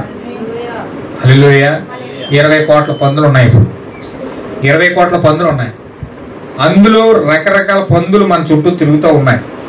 హల్లెలూయా. ఏ పంది ఏ పాపంలో ముంచేద్దో మనకు తెలియదు. ఆ పందులన్నీ కూడా మన పాపంలో ముంచేటట్లుగా చేస్తూ ఉన్నాయి. దేవుని కుమారుడు, దేవుని యొక్క వాక్యాన్ని కలిగిన వ్యక్తి, దేవుని యొక్క అధికారం కలిగిన వ్యక్తి, పలకబడిన మాట ద్వారా సమస్తాన్ని ఉనుకులోకి తీసుకొచ్చిన దేవుని యొక్క కుమారుడు ఈరోజు లోకంలో పడి సిద్ధాంతాల ద్వారా, భయంకరమైన లోక కార్యాల ద్వారా, మనుషులు కల్పించిన కల్పన కథల ద్వారా ఈరోజు పందుల చుట్టూ తిరగడానికి మనిషి వెళ్తా ఉన్నాడు. హల్లెలూయా. కన్నా ప్రియమైన సహోదరులారా, మనం పందుల చుట్టూ తిరిగినప్పుడు, మనం పందుల చుట్టూ తిరుగుతున్నప్పుడు ఆశనంతా కూడా దేవుని యొక్క వాక్యాన్నంతా కూడా మనం దుర్వ్యాపారం ద్వారా పాడు చేసేసుకున్నప్పుడు మన జీవితంలో సమాధానం పొందుకోమంటే ఏ విధంగా పొందుకుంటాం చెప్పండి ఒకసారి. హల్లెలూయా. మన జీవితాల్లో సంతోషం పొందుకోమంటే ఎలా పొందుకుంటాం? మన జీవితాల్లో ఆనందం పొందుకోమంటే ఎలా పొందుకోగలం? మన జీవితాల్లో దేవుడు చేసే కార్యాలు చూడాలంటే ఎలా చూడగలం? మన జీవితాల్లో మార్పు చూడగలగాలంటే ఎలా చూడగలుగుతాం? మన జీవితాల్లో సంతోషం చూడగలంటే ఎలా చూడగలుగుతాం? లేదు, మనం చూడలేం. మనం ఎప్పుడు ఆ యొక్క ఆనందాన్ని చూడగలుగుతామంటే ఖచ్చితంగా దేవుడితో సహవాసం చేసినప్పుడు. దేవుడితో మనం ఎప్పుడైతే సహవాసం చేస్తామో, మన జీవితంలో ఎప్పుడైతే సహవాసం కలిగి ఉన్నామో, మన జీవితాల్లో 3వ పేటగా దేవుడు ఎప్పుడైతే ఉన్నాడో అప్పుడు మాత్రమే మన జీవితాల్లో మార్పు జరుగుతుంది. మన జీవితాల్లో ఖచ్చితంగా దేవుని యొక్క కార్యాలు జరుగుతాయి. హల్లెలూయా. అయితే సాతాను పెట్టే 20 కోట్ల దెయ్యాల వలన, 20 కోట్ల పందుల వలన మనం విచ్ఛిన్నమయ్యి దేవుని కుమారుడు స్థానం కోల్పోయి బైబిల్తో కానీ, వాక్యంతో కానీ, వర్తమానంతో కానీ సహవాసం చేయకుండా మనం దేవుడు దూరం అయిపోతున్నాం. ఎప్పుడైతే దూరం అవుతున్నామో మనం వాక్యంలో కాకుండా మనం లోకస్తుల వలె మారిపోయి, లోకస్తుల వలె మనం కార్యాలు చేస్తూ, లోకస్తుల వలె మనం మన జీవితాన్ని పతనం చేసుకుంటా ఉన్నాం. హల్లెలూయా. అందుచేత నా ప్రియమైన సహోదరులారా, ఖచ్చితంగా మనము లోకంతో సహవాసం చేయకూడదు, పాపంతో సహవాసం చేయకూడదు. ఎప్పుడైతే వాక్యంతో సహవాసం చేస్తామో అప్పుడే మన జీవితాలు మార్పు చెందుతాయి. అందుకే కుమారుడు బుద్ధి వచ్చి ఆ పందుల చుట్టూ తిరుగుతున్నప్పుడు పందులు కూడా గెంటేస్తున్నాయి. ఆ పందులు కూడా ఆహారం తినక్కలేదు. అయితే ఎప్పుడైతే కుమారుడికి బుద్ధి వచ్చిందో, ఎప్పుడైతే కుమారుడికి జ్ఞానం వచ్చిందో, ఎప్పుడైతే కుమారుడికి తెలిసి వచ్చిందో, అప్పుడు తండ్రి దగ్గరికి పరిగెడుతున్నాడు. హల్లెలూయా. నా తండ్రి దగ్గర అనేక మంది పనులు ఉన్నారు, వాళ్ళందరూ కూడా పుష్కలంగా భోజనం చేస్తున్నారు. నా పరిస్థితి, నేను కుమారుడికి ఉండవలసిన తీసుకొచ్చి నా జీవితం సర్వనాశనం చేసుకుని పందులు కూడా తింటా ఉన్నాను. అయితే ఒక్కసారి నేను నా తండ్రి దగ్గరికి వెళ్ళి ఆ పనోళ్ళు అలాగే పనిచేస్తున్న నేను కూడా ఒక పనోడుగా ఉండి నా తండ్రి పెట్టే భోజనం తింటానని చెప్పేసి ఈ బుద్ధి వచ్చి ఆ కుమారుడు తండ్రి దగ్గరికి వెళ్తా ఉన్నాడు. హల్లెలూయా. ఈ లోకంలో అనేక మంది ఉన్నారండి. హల్లెలూయా. దేవుణ్ణి సేవించకుండా, ప్రార్థించకుండా, విగ్రహాలకు పూజిస్తూ, భయంకరమైన కార్యాలన్నీ చేస్తూ రకరకాలుగా జీవిస్తున్నారు. హల్లెలూయా. మరి ఆయన పోషించట్లేదండి దేవుడు? ఏమన్నా దేవుడు అన్యులను పోషించట్లేదా? వాళ్ళ వ్యాపారాలను అభివృద్ధి చేయట్లేదా? వారి యొక్క ధనాగారాలు పెంచట్లేదా? వాళ్ళకి ఐశ్వర్యాలు ఇవ్వట్లేదా? వాళ్ళకి అనారోగ్యం వస్తే బాగు చేయట్లేదా? మరి ఇంత ప్రపంచంలో ఎంతమంది ఉండి అన్యజనులు దేవుడిని సేవించిన వాళ్ళనే దేవుడు ఎంతగా కాపాడుతున్నాడు కదా. ఇన్ని ఐశ్వర్యాలు ఇచ్చి దేవుడు ప్రేమించకుండానే వాళ్ళందరూ ప్రపంచంలో ఉన్న ప్రతి మనిషిని కూడా పోషిస్తున్నాడు కదా. ఎలా ఉన్నారండి భయంకరమైన మనుషులు? రకరకాలుగా భూమి మీద ఉన్నారు. జుట్టు కట్ చేసుకుని, ముక్కు పొడవ పెట్టుకుని, భయంకరంగా ప్యాంట్లు చింపేసుకొని, అంగాలన్నీ భయంకరంగా, వారి జీవితాలన్నీ, వారి శరీరాలన్నీ బయటికి కనపడేలా ప్రపంచాన్ని చూపిస్తూ, సినిమా రంగంగా, వ్యాపార రంగంగా, అన్ని రంగాలుగా ప్రపంచాన్ని పాడు చేస్తున్నప్పటికీ, అన్ని రకాలుగా దేశాన్ని, ప్రపంచాన్ని కల్మషం పట్టించేటట్లుగా, వారి పాపం ఆకాశం అంటున్నట్లుగా ప్రజలు చేస్తున్నప్పటికీ దేవుడు సహించి వారికి మంచి ఆరోగ్యంతో ఇవ్వడం లేదా? వారికి మంచి భోగభాగ్యాలు ఇవ్వట్లేదా? వారికి ఐశ్వర్యం ఇవ్వట్లేదా? వారి వ్యాపారాలను డెవలప్మెంట్ చేయట్లేదా? ప్రపంచంలో ఏది ఆపాడు దేవుడు? ఏది గాలిని ఆపాడా? ఈ యొక్క భూమిని స్వేచ్ఛగా జీవించకుండా ఎవరినైనా కంట్రోల్ చేస్తున్నాడు దేవుడు? ఇంతమందిని పెంచి పోషిస్తున్న దేవుడు, మరి మనము దేవుడి స్థానంలో నుంచి పడిపోయి, దేవుడి కృపలో నుంచి పడిపోయి, గ్రంథంలో నుంచి పడిపోయి, మనము ఈ యొక్క పందులు పొట్టు తింటా ఉంటే, మనకి జ్ఞానం వచ్చి, మనకు బుద్ధి వచ్చి, మనం ఈ గ్రంథంలో నుంచి పడిపోయాం, ఏదైనా తోటలో నుంచి పడిపోయాం, మన స్థానంలో నుంచి పడిపోయాం, మన జీవితంలో నుంచి పడిపోయామని ఎప్పుడైతే తెలుసుకొని, ఎప్పుడైతే పాపమును ఒప్పుకొని క్షమాపణ అడిగి, ప్రభువా నీ వాక్యంతో నేను సహవాసం చేస్తాను, నీ వాక్యంతో నేను సహవాసం చేస్తాను, నీ వాక్యాన్ని నేను ప్రేమిస్తాను, నీ ఆజ్ఞలకు, నీ కట్టడలకు నేను లోబడతాను, నాకు ఖచ్చితంగా నీ పనుల్లో ఒక పనులుగా నన్ను చూడు అని దేవుడి దగ్గరికి వెళ్తే దేవుడు మనం చూడండి. దేవుడు మనం పోషించడా? దేవుడు మనం పట్టుకోడా? దేవుడు మన రోగాన్ని తీసివేయడా? దేవుడు మన ఇంట్లో సమాధానాన్ని ఇవ్వడా? దేవుడు మన హృదయానికి ఆరోగ్యాన్ని ఇవ్వడా? మనశ్శాంతి ఇవ్వడా? హల్లెలూయా. కానీ ఇవ్వడన్నట్లుగానే మన జీవితాలు ఉన్నాయి. ఇవ్వడన్నట్లుగానే మన జీవితంలో ఆధారపడి వెళ్తున్నాం. ఇంతకాలం ఎదురు చూస్తాను ఏం మారుతాడు నా భర్త, ఇంతకాలం ఎదురు చూస్తాను ఏం మారుతుంది నా భార్య, ఇంతకాలం ఎదురు చూస్తాను ఏం జరుగుతుంది నా జీవితంలో, ఏం జరిగింది అనే ఒక అవిశ్వాసంతో ఉండే ఒక ఉక్రోషాన్ని మనం వెలగక్కడానికి ప్రయత్నం చేస్తాం. కానీ ఎప్పుడైతే గ్రంథంలో నుంచి మనం పడిపోయామని, ఏదేం తోటలో నుంచి మనం పడిపోయి మనం గమనించుకొని, ఎప్పుడైతే ఏదేం తోట వైపు తిరిగి, ఆ గ్రంథం వైపు తిరిగి, ప్రభువా నాకు ఆ స్వస్థత కావాలి, నాకు ఆ సమాధానం కావాలి, నాకు ఆ జీవం కావాలి, నా గ్రంథంలో నుంచి పడిపోయాను, నాకు ఆ స్థానం కావాలి, నేను పందులు పొట్టు తింటా ఉన్నాను, ఈ సిద్ధాంతాలు తింటా ఉన్నాను, ఈ యొక్క లోకపు కార్యాలు తింటా ఉన్నాను, ఈ ఏమైనా కార్యాలు తింటా ఉన్నాను, ఈ భయంకరమైన అన్ని వదిలిపెట్టి నేను నీ దగ్గరకు వస్తాను ప్రభువా, నీవు నన్ను పోషించు అని కనుక మనం దేవుడిని అడిగితే, తండ్రి ఏం చేస్తాడు తెలుసండి? దూరం నుంచి చూశాడు తండ్రి కుమారుడు, దూరం నుంచి చూశాడు కుమారుడు, దూరం నుంచి చూసి ఆ తండ్రి పరిగెత్తుకుని వెళ్ళి సింహాసనం నుంచి లేచి వచ్చి పరిగెత్తుకుని వెళ్ళి ఆ కుమారుడిని అలా హత్తుకొని, హల్లెలూయా, పందులు పొట్టు తిని తిని తిని ఎలాగైపోయాడంటే మురికి బస్టలు అయిపోయి కొంపు కొడుతుంది, పందులు కొంపు కొడుతుంది. హల్లెలూయా. చింపురు జుట్టు అయిపోయింది, కనీసం కటింగ్ చేసుకుంటే కూడా డబ్బులు లేవు అతని దగ్గర. తల ఇక్కడ దాకా పెరిగిపోయింది, పెచ్చోడు అయిపోయాడు. గుర్తుపట్టలేనంత భయంకరమైన మనిషిగా మారిపోయాడు. పందులు కొమ్ము కొడతా ఉంది, భయంకరంగా ఉన్నాడు. స్థానం లేదు, ఏం లేదు, మురుకు బట్టలు నలిగిపోయి భయంకరంగా. ఇక్కడ చూస్తే మనిషి అక్కడ పరిగెత్తుకెళ్ళిపోతాడు. చూస్తే వాయింటింగ్ వచ్చేలా ఉన్నాడు మనిషి. హల్లెలూయా. అలాంటి వ్యక్తి దగ్గరికి వెళ్ళి తండ్రి కొంపొస్తున్నాడా లేకపోతే పిచ్చుడైపోయాడా, భయంకరంగా ఉన్నాడు, ఏం చూడలేదండి. ఆ తండ్రి పరుగెత్తుకుని వెళ్ళిపోయి గట్టిగా హత్తుకొని ముద్దు పెట్టుకొని ఇంట్లో తీసుకెళ్ళాడు. హల్లెలూయా. తండ్రి కాలు మీద అడుగుతున్నాడు కుమారుడు, తండ్రి నన్ను క్షమించు, నేను నా స్థానం, నా కుమారుడి స్థానం కోల్పోయాను. దేవునికి, పరలోకంలో దేవునికి నీకు విరోధంగా పాపం చేశాను. అయితే నన్ను క్షమించి నీ పనుల్లో ఒక పనుడుగా పెట్టుకో, నన్ను ఆ పనులాగానే చూసి నాకు ఆహారం పెట్టని అడుగుతా ఉన్నాడు. హల్లెలూయా. అయితే దేవుడు ఏమన్నాడు తెలుసా అండి? తండ్రి ఏమన్నాడు తెలుసా? నువ్వు ఎన్ని పనులు చేసినా, ఎన్ని శ్రమలు పడొచ్చినా, ఎంత నాశనం చేసినా, ఎంత పాడు చేసినా, చచ్చిపోయిన నా కుమారుడు బ్రతికాడు, చచ్చిపోయిన కుమారుడు తిరిగి లేచి వచ్చాడు, నాకు అది చాలు. హల్లెలూయా. వెళ్ళి తీసుకెళ్లి సింహాసనం శుభ్రంగా కటింగ్ చేసి వస్త్రాలన్నీ తీసేసి శుభ్రంగా స్నానం చేయించి ఆ వస్త్రాలన్నీ తొడిగించి ఉంగరం పెట్టించి పెద్ద విందు చేసేసాడు. హల్లెలూయా. నిజమైన తండ్రి యొక్క ప్రేమ అది. నిజమైన తండ్రి ఎప్పుడైతే అలా స్వీకరించాడో, నిన్ను నన్ను కూడా పాపముతోనూ, ఏహమైన కార్యాలతోనూ, తప్పుడు వ్యవహారాలతోనూ, వాక్యానికి వ్యతిరేకమైన పాప పనులన్నీ చేసి భయంకరంగా మనం జీవిస్తున్నప్పుడు దేవుడు ఏం చేస్తున్నాడు తెలుసండి? దేవుడు మనం ఎప్పుడైతే పశ్చాత్తాపడి దేవుని సన్నిధిలో మనం ముంగట వెళ్తున్నప్పుడు ఆయన తన 2 చేతులు చాపుకొని నిన్ను ఎత్తుకోవడానికి సిద్ధంగా ఉన్నాడు ఆయన. ఆమేన్. హల్లెలూయా.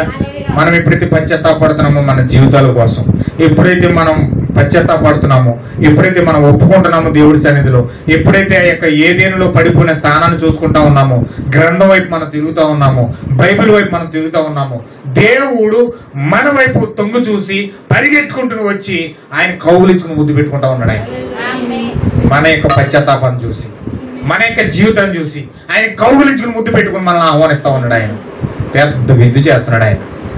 హల్లెలూయా. 1000 ఏండ్ల పాలన విందు, గొప్ప విందు చేయబోతా ఉన్నాడు మనకి. 1000 ఏండ్ల పాలన ఇవ్వబోతా ఉన్నాడు. 1000 సంవత్సరాలు మనకు విందు చేయబోతా ఉన్నాడు ఆయన. హల్లెలూయా. అలాంటి గొప్ప విందు మనకు కావాలంటే ఖచ్చితంగా మనం పశ్చాత్తాపడదాం, దేవునికి వాక్యానికి లోబడదాం, వాక్యం చెప్పినట్టు మనం విందాం, పశ్చాత్తాపడదాం, దేవుని సన్నిధిలోకి వెళ్దాం. దేవుడు మనకు దీవించును గనుక. హల్లెలూయా.